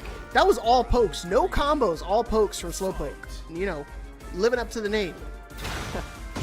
Well, sometimes that's all you need. At the end of the day, all that matters is did the other guy's health run out before yours did. Like I said, you can know all your combos, all your fancy dancy combos, but if you're dying to a whole bunch of pokes and throws, you know, what does it matter? Yeah, Slowpoke seems to be trying to wait for an opportunity to make a whiff. You saw him duck under that hook after eating the ones. Not able to duck that, though. Not able to stop the heat engager. Brings him back down to the wall. Able to break through, maybe. Goes for the heat himself. Here comes the Jaguar drop. Not quite able to kill, but forcing him onto death's door. That's a lot of gray health to get back. Oh my Not goodness. gonna get it back. Heat smash seals the deal, puts him on game point. But that is a long mountain to climb, and CodeRed might have all the gear. Can he break out of this chain throw? Can't! Oh my okay. goodness. I'm sorry. I was just telling you about how you need to mash 2. This is the one chain grab. You actually have to mash 1 to break it. So that's what I was saying. 1 right there. Super unfortunate. CodeRed already lost half his life to 1 throw, by the way. How is he going to try to battle back? No duck on the down 4-2-1. He's searching for the counter hit. Oh, he caught him ducking, but he committed to it this time. Doesn't have a 14-frame launcher, so he's going to try to get the best he can. Forward 2. Wall running 3, looking for more. Nice duck on the low. I think it's clever from Slowpoke how seldom he's breaking out the classic king stuff, the big damaging chain grabs, the giant swing, all that, because Nice. he knows that CodeRed, that Gojo, that all of his opponents are going to be expecting the king stuff, the chain grabs, everything like that. He doesn't bring it out until he's gotten you expecting the pokes, the normal grabs, the pressure from the alley kicks and stuff. Then he hits you, and then you're not expecting to need to take it. And that's perfect, because you explained exactly what he's trying to do and why it's working, because guess what? If you are waiting for your opponent and you're waiting to see what mix-up they're going to do, you're letting them play the offense. You're letting them be the oppressor in that situation, and that's not what you want to do with Tekken. Especially when you pop heat, you want to be the one pressing the buttons. You want to be pressing 8. But again, Slowpoke using a lot of these methodical pokes, the alley kicks, the forward neutral 2s, just to really reset the offense and kind of keep him at bay and keep him from pressing, keep him from going into that Lionheart stance. And that's going to be super vital for these next match here. If CodeRed wants to try to open him up, he needs to start finding an answer for this poke gameplay that Slowpoke likes to play right now. CodeRed might want to slow it down a little, actually, because, I mean, Shinblade and Gojo got some good results, forcing Slowpoke to play fast, but CodeRed is getting into a neutral battle and a poking war against Slowpoke that he just can't win. Look at him already back into the corner and eating so much damage. You see right here, he's just holding back. He tries to go into stance. His back is to the wall. Not much you can do. Back with that shove with the counter hit, it's guaranteed forward 2-1. And you see right there, that's what I'm talking about, the danger of playing the defense against the king. He has very strong throws, but like I said, he with the Tekken 8 adaptation, even stronger pokes. You don't want to let the king kind of swing freely. Back 1 is a perfect option to retaliate. Don't let him get away for free. Yeah, there's a bit of a juggle going on. Now this is more CodeRed speed. Playing like this is more what CodeRed needs to do. It's more like what Shinblade was doing, but unfortunately can't keep Slowpoke locked down. You know, the wall pressure is there, the alley kick is there, the elbow drop is there. Heat is ready for CodeRed, but can he make much use out of it? Fortunately, it looks like he can. Gets him up against the wall, and that barrage of punches takes a round and keeps him alive a little longer. Didn't even need the heat. Oh my goodness. Looking good. CodeRed's finding the answer right here. Starting to catch him a little bit at the walls. Starting to use the environment to his advantage. No duck on the down forward 2-1 is one of those things he didn't finish it last time, finishes it this time. He can really mix it up with a lot of the strings. Sidestep evasion. Oh man, sidestep the wall running 2. And the duck in launch! What a call out from Slowpoke. Drops the combo though. Heat smash, not gonna kill. Doesn't go to the Jaguar sprint, immediately goes to a giant swing. Back to the wall. Oh my gosh. Slowpoke likes to force the small Tekken a bit with that shove backwards and reestablishing neutral, and it tends to work out for him. And CodeRed really needs to find an answer to it fast, because that is set point, and he's about to go home. There we go. Like I said, Slowpoke making the adaptation, starting to play a little very poke heavy, starting to find its mark here. Should be able to find a clean wall splat. Wow, the immediate pick up there. You see the blue spark, that's how you know he did it just frame. That was a perfect spuff. I think he get a little bit extra damage from it. Oh, he tried to look for the launch, not gonna find it. Rocket launcher not gonna work either. Strings. Damn! Just let it wait rip. for them. Okay. Looking. No more playing around. But now we're gonna go for the string. Caught you ducking, to the moon you go. Oh my gosh, it didn't work. What on earth is going on? These drop combos are crazy. Final round game 2. Still set point to eliminate CodeRed for Slowpoke. But CodeRed trying to tie up the set. Bullseye! Well do it if he keeps this up. I mean, look at this pressure. Look at all these long strings. Look at the lateral movement starting to come out. The heat engager coming out. Gets him up against the wall. There comes the machine gun punches you like to call out. The Oh my goodness, he tried to go for rocket launcher for the kill. Sidestep, armor through it, and the Sonic Fang to close it out. Guaranteed after that armor, by the way. And just like that, tying up one game apiece. It looked super bleak for CodeRed, but he started to find the answer for the poke, started poking back. Like I said, the back one is a really good option to try to stop the offense from Slowpoke, because any type of throws, any type of pokes you want to try to do, the back one is always looming ominously in the background. Counter hit launcher. Yeah, that's the big thing with how Slowpoke is playing. He's trying to be a very small Tekken, a very poke-heavy, tech-heavy character, a very, not the typical super aggressive king you usually see. And CodeRed is able to change the pace to a ground where Slowpoke just isn't comfortable with.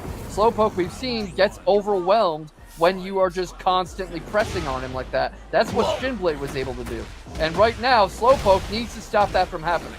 Yeah, he's doing a good start right there. Drops the tail end of the combo, the most damaging part of the combo. You definitely don't want to miss that.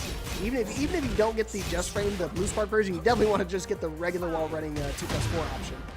Just like that forward 2-1, open him up, caught him ducking, but didn't get the just frame for some reason. Oh, no duck again on forward 2-1.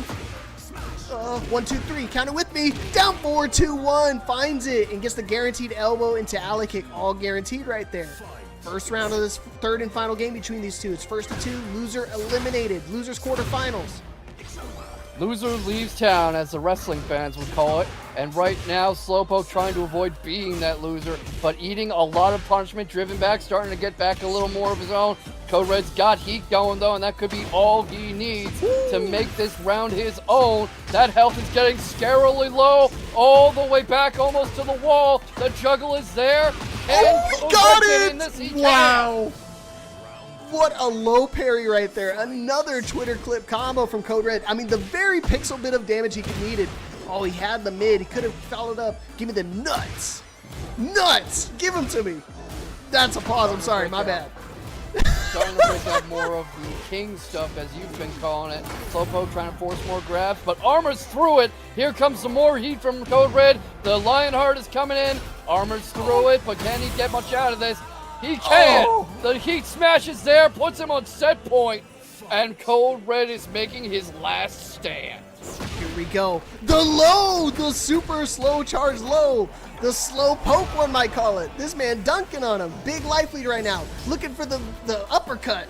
Oh my goodness. He's searching for counter hits. Finally ducks to down 4-2-1. He's been spending it all night long. Finally going to be able to duck it and launch.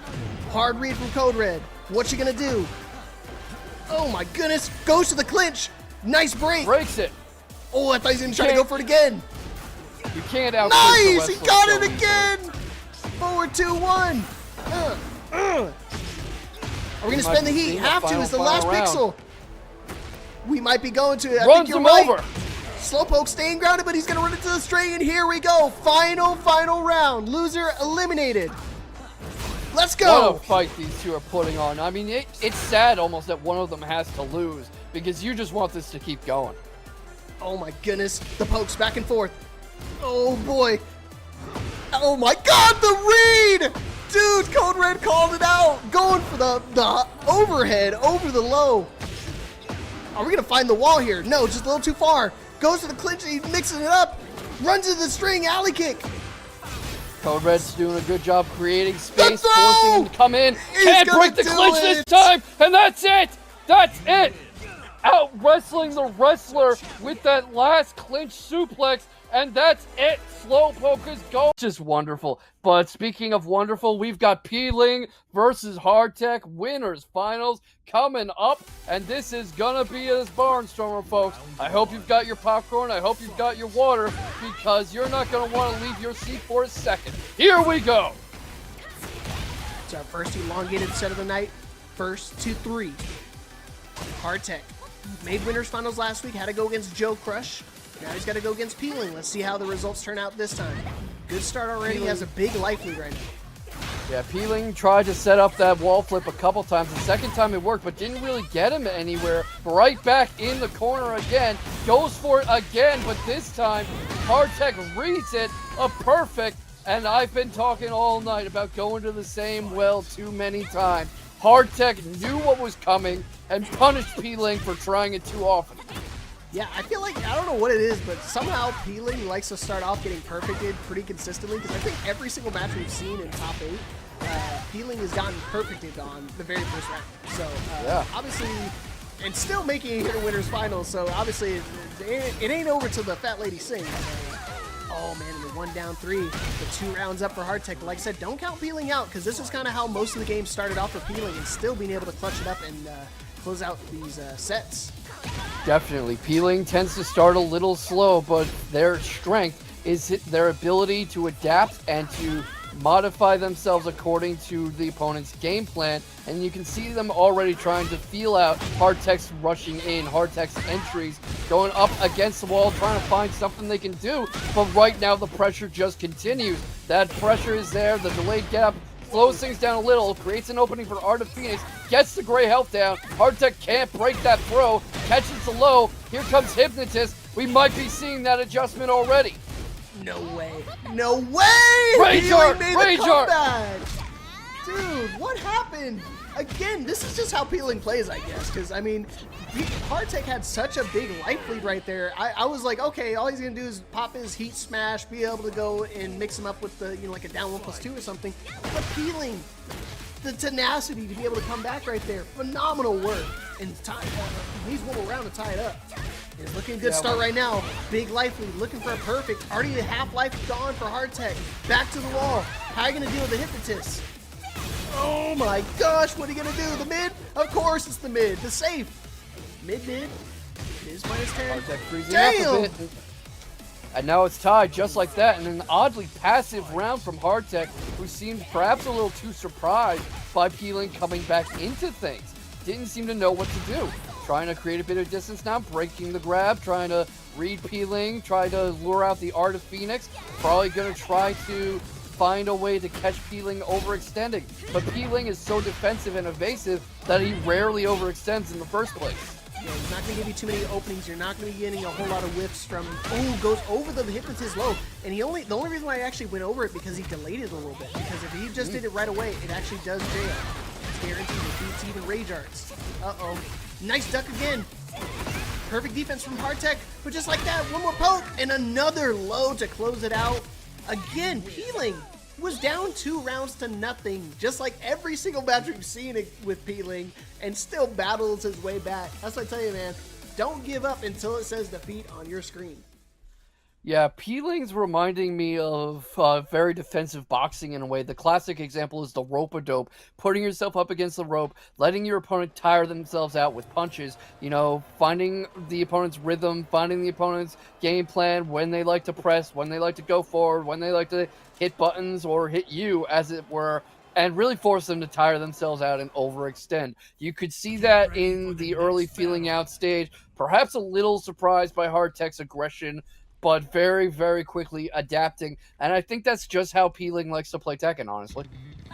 Yeah, I mean, apparently, I mean, like I said, the way I've seen Peeling play, I've seen mostly the Lei Wulong, so I know Peeling does, obviously that's where the name Peeling derives from, is the Princess Ling, so...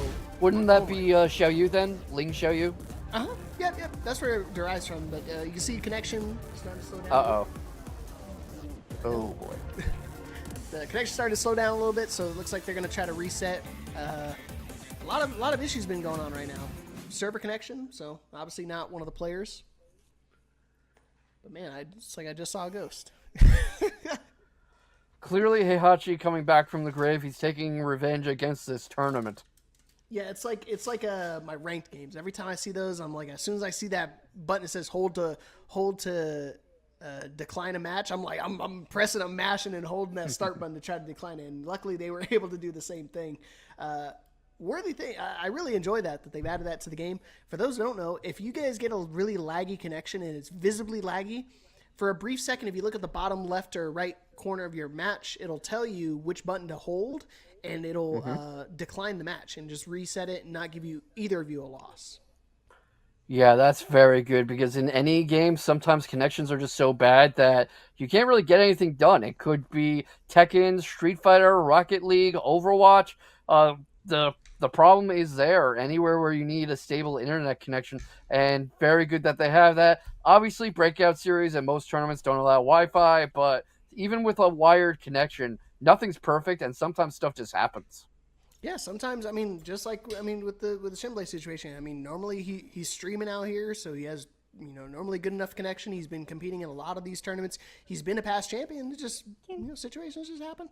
You see Armor King in the background, is like you guys like to mention. Kitty cat. Yeah.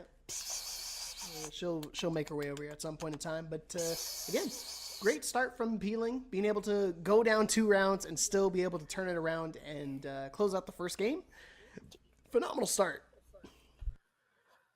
Yeah, if you're HardTekk, what do you think you're doing to change this up? Because obviously, 2 more games to deal with to potentially to find a way to stop Peeling. But Peeling's defensive awareness and ability to adjust on the fly is unreal.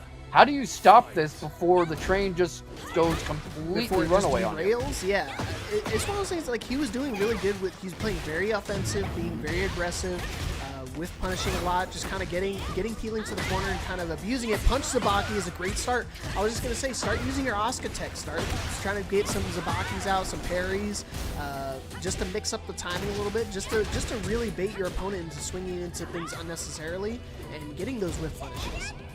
Uh-oh. Yeah, and HardTekk with Asuka has a lot of counter hit and whiff punish options, so the problem is you're not going to catch Peeling pressing just to press, but there's going to be opportunities because nobody can play perfectly. Oh boy. Oh man, you definitely said that right. Drops the combo off the wall. Punch Sabaki, not going to pay off this time. Can! Oh my goodness, still has heat. No, too close to the wall. Should've just popped heat. Nice duck with the parry. Gets behind him, can't do anything with it though. So close right there. That combo was super unfortunate. He was so close to the wall. I don't know why he got a little too greedy trying to get the extra hit in there. Could have went straight into heat. Could have done a heat burst combo. Would have been enough to kill right there, especially in range. Ducks it. Nice punish. Could have got a little bit more, but it's okay. We got Tooth Fairy. Saved the day. To the wall. Bam. Ooh, trying to get the wall. Nice break. Peeling, testing people's throw breaks all day today. Now he's on the receiving end of said throws. Tries to punish that back turn, but of course Peeling so many options with the back turn. Basically a whole new character. Got the heat dash coming in, but the blocks are there. Gets the air combo going all the way up to the wall almost. There we go with the wall splat. Peeling piling on the hurt. Can HardTekk adjust? Can HardTekk answer? No, he cannot. And right now, about to be a no-round brown for Peeling, unless HardTekk finds a way back in this. And if he goes down 2-0, that's a very tall mountain to climb. Yeah, HardTekk needs to pull up Peeling right now. He needs to try to battle back the 2-round deficit. but not a good start right now. He's got a monster life lead. Still, oh, should be able to go into heat here. Okay, down 1+2, misses the guaranteed follow-up, but it's okay. Down 4-2 here to save the day. Should be able to find the wall, maybe. No, not quite. Like Still it, bad not range. quite. Yeah, 1+2, dropped it a nice little too protect. early. Oh, the back three! Wow, what a comeback! Okay, HardTekk still alive. And this is first of 3, guys, so not quite finished quite yet. We're in winners finals. Something I saw in that last round that was promising is HardTekk anticipated that switch into Art of Phoenix, which Peeling will sometimes pop seemingly just to pop it, and was ready to punish it with the low kick. So if we see more like that, more attempts to read what Peeling's gonna do, HardTekk might be able to stay in the fight. Super unfortunate. Try to go for the back 3 and just go for the single. If he actually did the double back 3, I think it might have been enough. Because she can string it out. Ah! Okay. Remember when I said try to go for the parries and do some Asuka stuff? Disregard what I said, because it obviously did not pay off. The heat smash going right through that, because it's not only an airborne move, but it's one of those special moves so they can't get parried. But dang, that hurt. Yeah, I mean, what can you do when your character's main tool set is so thoroughly dismantled like this? Peeling's clearly been labbing the Asuka matchup a lot, because it seems like everything HardTekk does, Peeling has an answer. Yeah, it's just one of those things. Peeling, very skilled player, is one of the better, one of the top players here in North America, especially in the online scene. So it's one of those things. If you if you get to play the highest of high levels like Peeling exclusively gets to do, he gets to play against a lot of these characters. And one of the most prominent, Asuka players out here, one of our top players in North America, is King Ray Jr. So it's one of those things. He's definitely had a few matches against King Ray. They played against each other quite often. Down 4-2, not going to pay off this time though. King Ray doesn't do that in my matches. Clean wall spike, yes sir. Just like I said earlier, okay, we're going to break the rich. Dang. Oh, dude.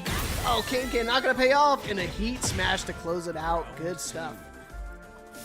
Peeling 2 more rounds away from booking his ticket to grand finals. The whiffs back and forth.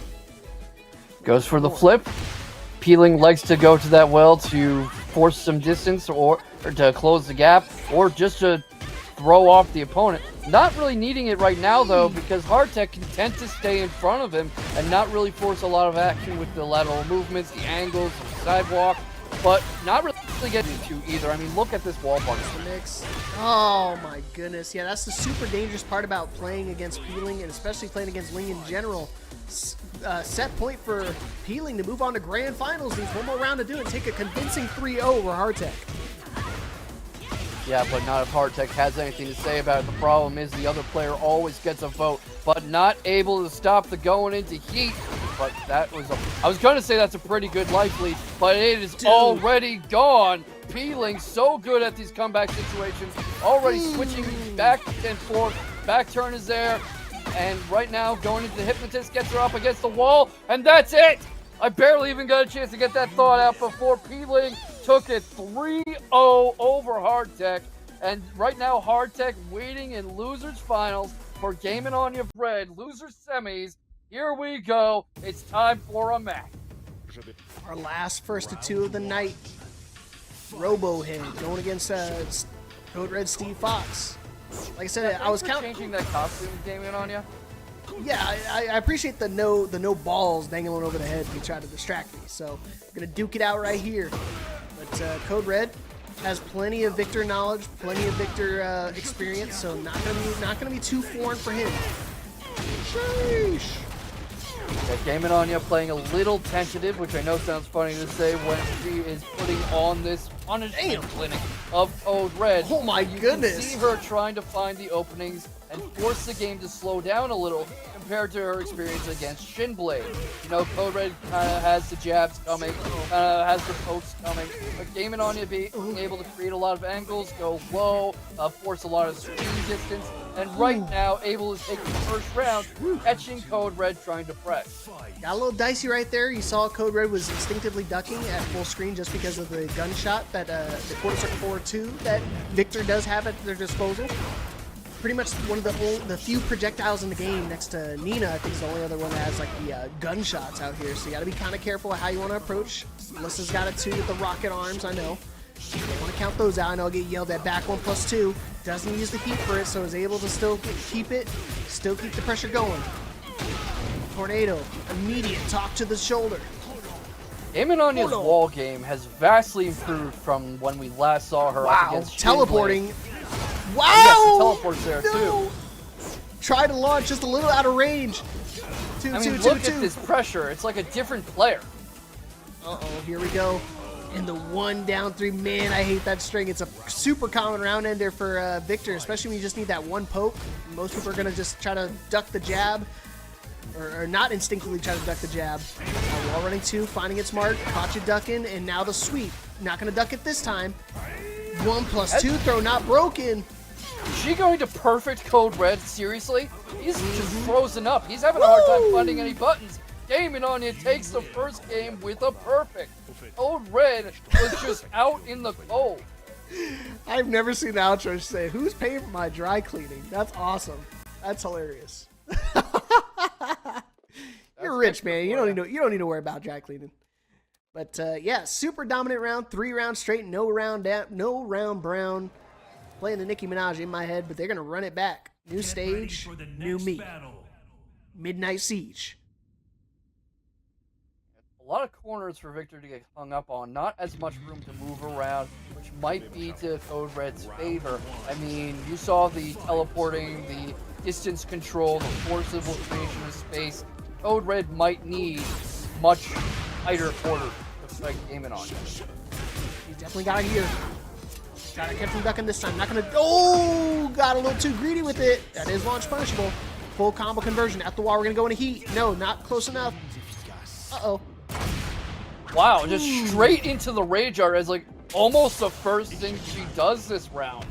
I mean, you can't falter for her balls, can you? Mm-hmm. We saw them above her head last time, so. Ooh, we tried to go for the sweep again. Not gonna pay off. Going for the 2 throw to close it out.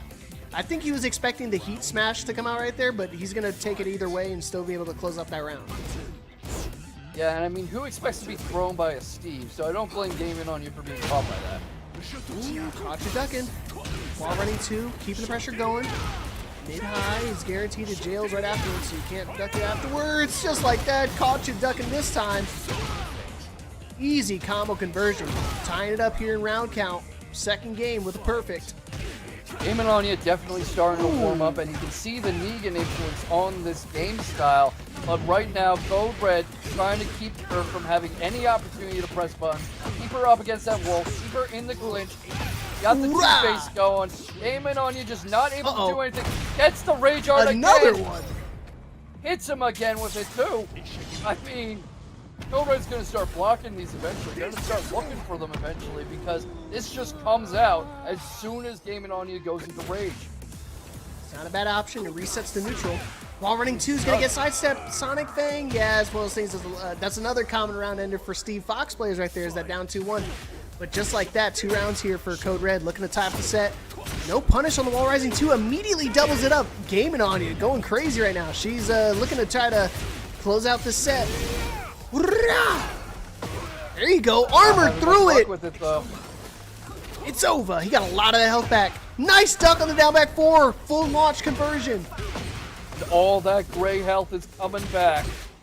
Maybe not so much. Maybe I spoke too soon. Game and Anya trying to keep him in the corner. Gets the sweep going. Anya trying to do a get-up kick. He has to get up a set point here for Game and Anya. 2.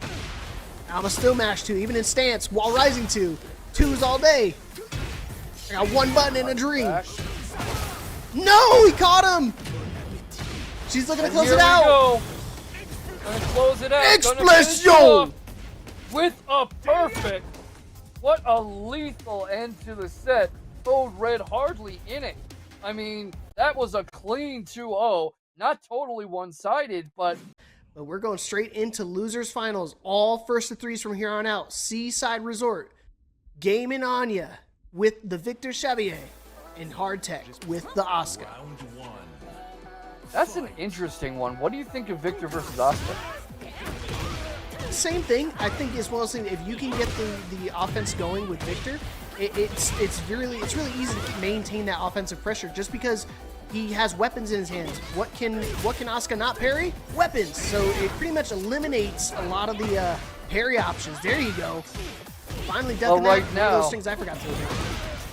Yeah, HardTekk is not letting things come to parries. You got the duck unders, you got the low options, gaming on you in rage, but HardTekk is not allowing her to have an opportunity to go for that rage art like we've seen she's so fond of. Wow. But right now the wall game is definitely there. The heat is there for gaming on you. The momentum is there. Might be about to take this first round. Time running out. Lots of great help there. How to take that throw. Grab. Whoa! Broken. Low kicks. Oh my goodness. Super risky. She could have went for the can-can. If she went for the can-can right there, it actually does low crush, so it would have worked right there. But down 4-2 from out of nowhere, gaming on you. Good life lead right now, especially with this wall combo. Et bon appetit. Look at that chip damage, man. Wow, she canceled it. Oh gosh. Yeah, HardTekk is forced onto the back foot by this onslaught. Already almost back against the wall. Manages to get some offense going. Brings the gaming on you into the corner. Almost breaks through those surfboards. Shatters the bow. Sorry, whoever owns that bow. But not able to get through that light fleet. I mean, gaming on you is just so fast with these attack options. Like I said, yeah, when she gets that early lead, she loves to keep the pressure going, and that's, like I said, that's Victor's MO. You want to keep the pressure going, keep going into stance, keep mixing them up, because there's, like I said, a ton of options that she can use. It does a ton of chip damage as well. 1+2 going to get broken here from HardTekk. Keeping the range while running 2, and the sweep again. It's an interesting match with HardTekk's style, too, because he's such an aggressive Asuka, so in your face. But gaming on you seems to be able to counter that approach beautifully while not having to worry about Asuka's punishment game or counter hit game. Especially being able to take the parries out of the equation. It's a big option. Generic throw coming into play here. You got to be paying attention. 1+2 neutral. Not close enough for the wall splat. Down back 4 going to get ducked and launched. Clutch block right there from HardTekk. That would have been dead if he did not duck that. See, that's what we were talking about, where HardTekk might benefit from slowing the pace a little and playing a little more defensive. Don't just hurdle, this is not the kind of game for that. But the blocks are there, can't do much with the parries, but you can force whips, you can punish openings, and you can find opportunities to press. Oh! Because if HardTekk doesn't find those opportunities, this game's going to be over. Oh gosh. Can again going over the load. See, that's what I was talking about. The last time if HardTekk did that, would have been dead. You get up, you can't get up there. The tech roll, the launch, super combo. Yes, rage art. I got rage art for you. Gaming on you. Playing it way too aggressive right there. Try to spring kick, got a little too greedy trying to close out that round and gets launched for it. And HardTekk taking us to a final round, game 1.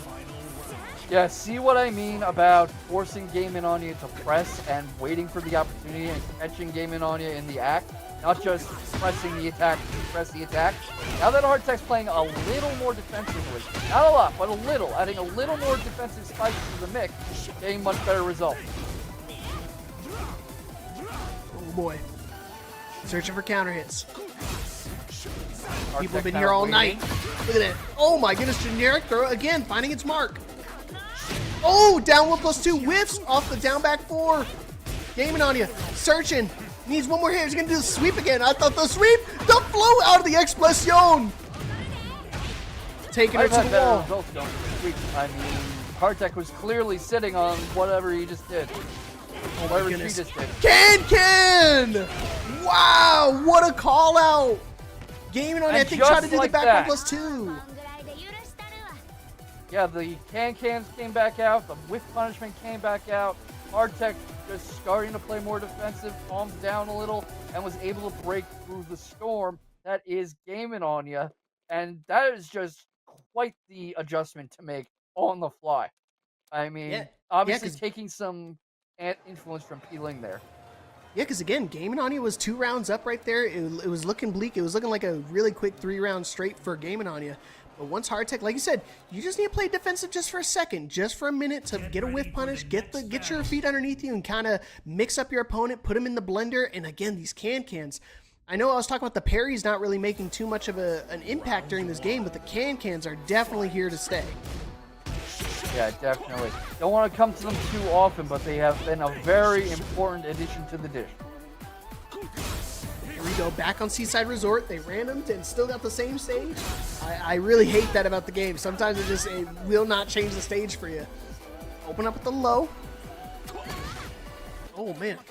They said that down back 4 attempt when Victor does the kick and his launch punishable if you can duck it. But obviously it's a very, very risky when you're dealing with a very aggressive Victor like aiming on you. She can really mix you up. So here we go, back 1+2. Immediately spinning the heat. You're thinking from HardTekk, doing some angles there.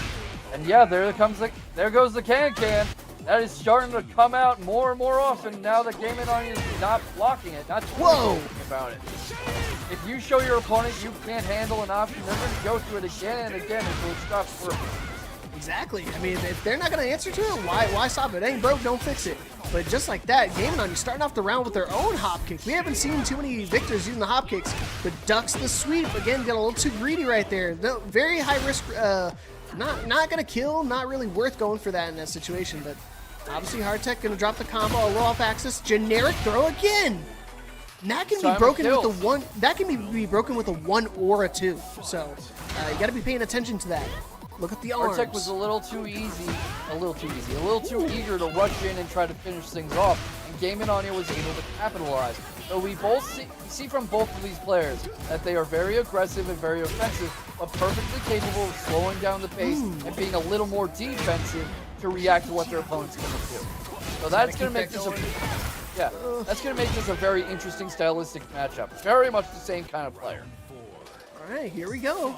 Again, Game On looking to tie up the set right now with one more round. Got caught with a down 4-2. Should be able to find the wall here. He should. Hope you're comfortable, chat. We're clearly going to be here a while. Chip damage coming into play. Caught you pressing. That does guarantee right after the counter hit. Looking for the wall spine. Not going to find it, but it's okay. Forward 1+2 has plenty of range. Check out my sword. I feel like you shouldn't be allowed to bring a sword to a fist fight. See, that's where you're wrong, buddy boy. That's where you're going to be minus on frames. My sword puts me at a +1 advantage. Oh, man. Yeah, cans really drive anybody crazy. Medusa being one of our Asuka representatives out here as well. So she knows how to really tick people off with that annoying move. Yeah, it definitely seems to have worked on Game On, who was amping up the aggression in response to those cans. We're going to see what adjustments HardTekk might make. But, of course, a lot of Tekken left to play.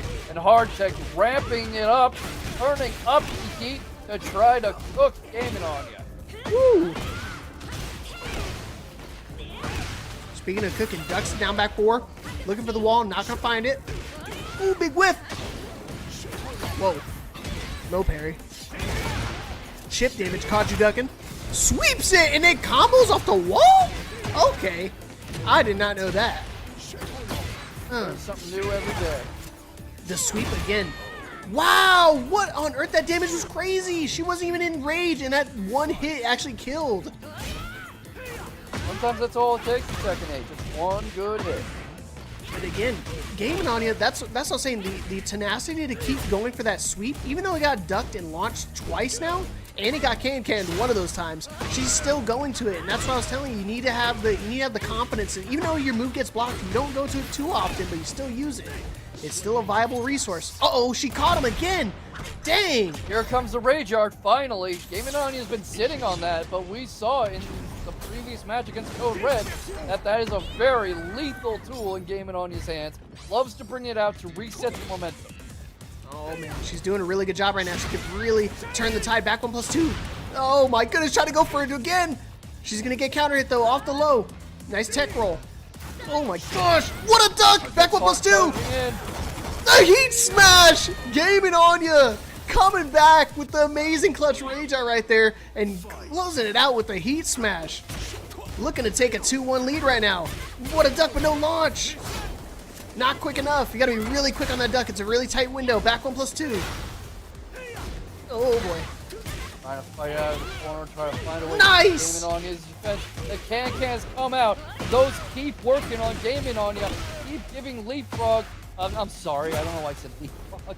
Keep giving gaming on you all sorts of trouble, and that damage is piling up. More can-cans, more mix-ups, more KOs, more tech. My man, they want to keep it going for sure. HardTekk looking to try to tie it up here one more round. These down back fours really paying off. Forward two just to catch him ducking. Caught him out of the air, not able to convert off there, but it's okay. I got my own armor. I got my own back 1+2. Check it out. Can not paying off this time. The one time out of the past like 6 attempts. Armor versus armor. What on earth is going on? There's so much armor and so much glass breaking right now. Armor versus armor, heat versus heat, aggression versus aggression, wall pressure versus wall pressure, and a final round. These two so evenly matched. Yeah, swinging back and forth, blow for blow. Armor, power crush for power crush, dude. These guys are just going at it. Gaming on you. She found the mark. To the wall. Not able to convert. A little too close. Big whiff. Nice punish. Tooth Fairy didn't launch. She could have launched right there. It's launch punishable. The can! No! And so for those who don't know, the can is a low high. So the first hit actually whiffed, and which was the low part of the string. So if the first part would have connected, the second part would have actually broke through that armor and launched. But because only the high part hit, she was already committed to the armor. It went through it and gaming on you, staying alive right there and clutching it out and taking game 3. Yeah, and you were talking about HardTekk getting more confident with the cans, with opening up the offense with that.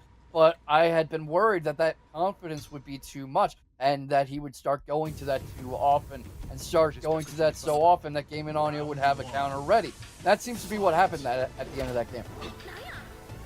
I mean, honestly, if Game On You was a tad bit closer, it actually would have worked. So I don't know if it was maybe it was a read, maybe it wasn't, but either way, Game On You is going to take it. Not going to take it this time though.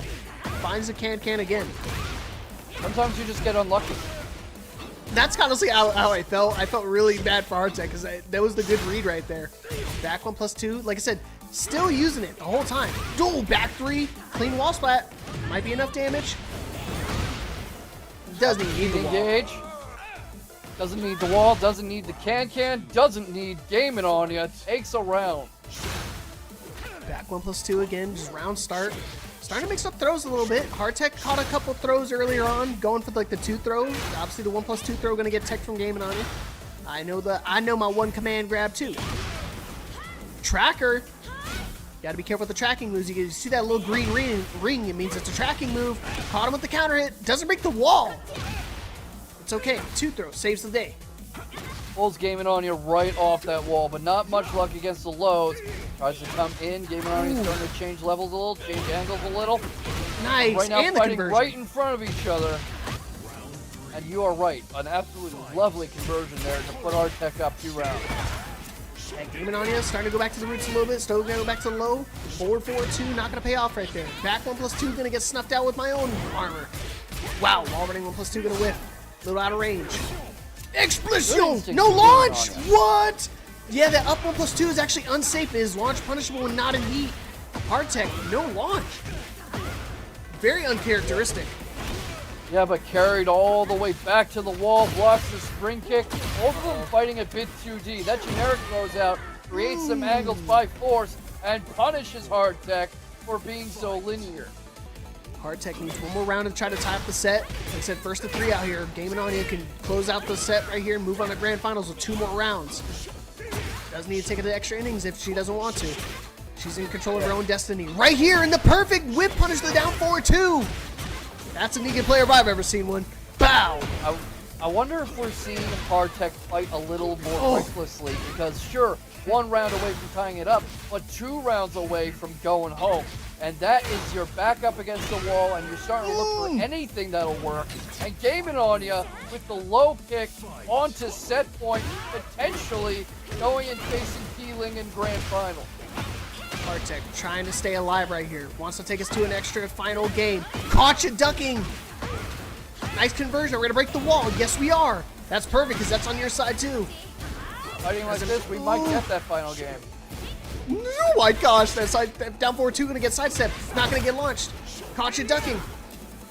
Bit of a Back to the wall. hesitation from HardTekk there, just kind of backs off and watches gaming on you, and that health is so Oh my low. gosh! Caught by the sweep again. That's it. That's it. It's gonna be it. Oh man, trying to go for the can to try to close it out. We saw gaming on you. The constant down back fours finally caught you ducking. Went for the forward 2. With Peeling versus gaming on you. Gaming on you. What a mountain we've climbed to get here, and it is time for grand final. Gaming on you. Loser side with the victor going against Peeling, rocking the Ling Xiaoyu winner side of grand finals. Let's go. First to 3.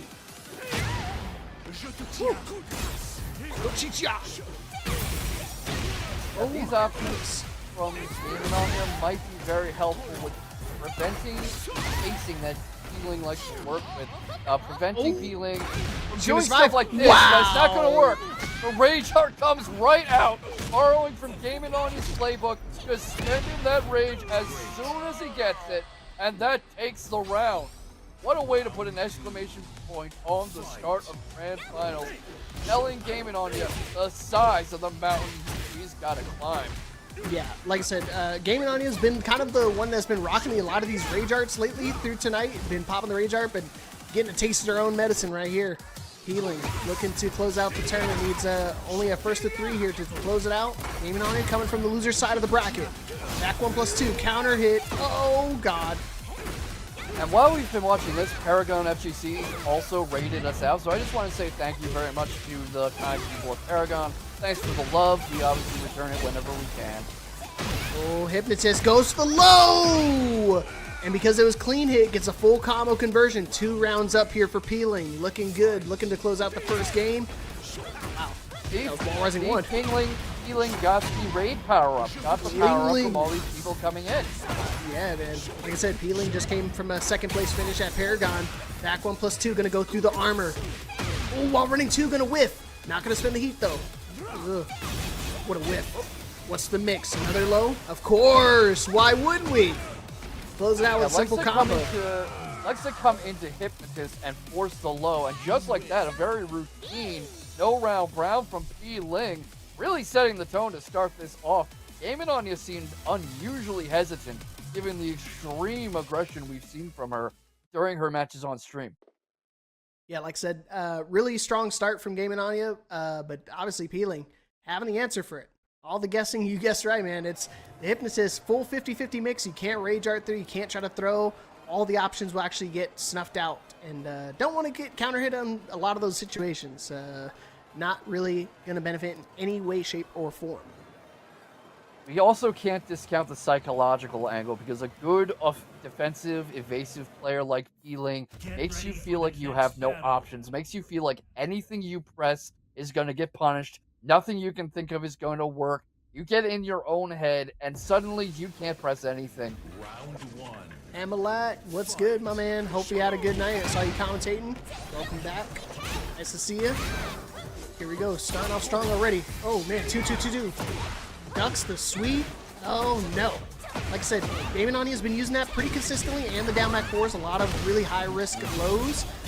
Finally going to get ducked and launched. Yep, of course. I was just going to say, Peeling done the low 2 consecutive times in a row. Of course he's not going to do it the 3rd time. Going to meet you at the mid, catch you at the wall, clean wall splat, ducks the down back 4, another low I was just talking about. Oh, no. So dangerous with the lows, with the back turn, with the moving into Hypnotist, not bringing out AOP a lot, or the usual wall flips and normal distance crossing flips. He just doesn't need them against Gaming on you. Just keeping her up against this wall, keeping her smothered under the pressure, keeping her from pressing any buttons, and gets a perfect for the treble, already knocking on the door of 2 games And this could be a very fast grand final if Game Anya can't find an answer to this defensive pressure, to this small Tekken, to Peeling's sheer slipperiness. Oh my goodness. Dude, keeping the pressure going. Another mid. Ah, you gotta be careful. That's safe. And that was gonna break the floor anyways. And another perfect and another quick game for Peeling. Peeling wants to go to bed. He is pissed. He wants that win immediately. Yeah, I can't imagine that losing another Paragon to his rival put him in a good mood. He's like, okay, let's get Breakout over with. Who the hell is Game Anya? I'm sending her home.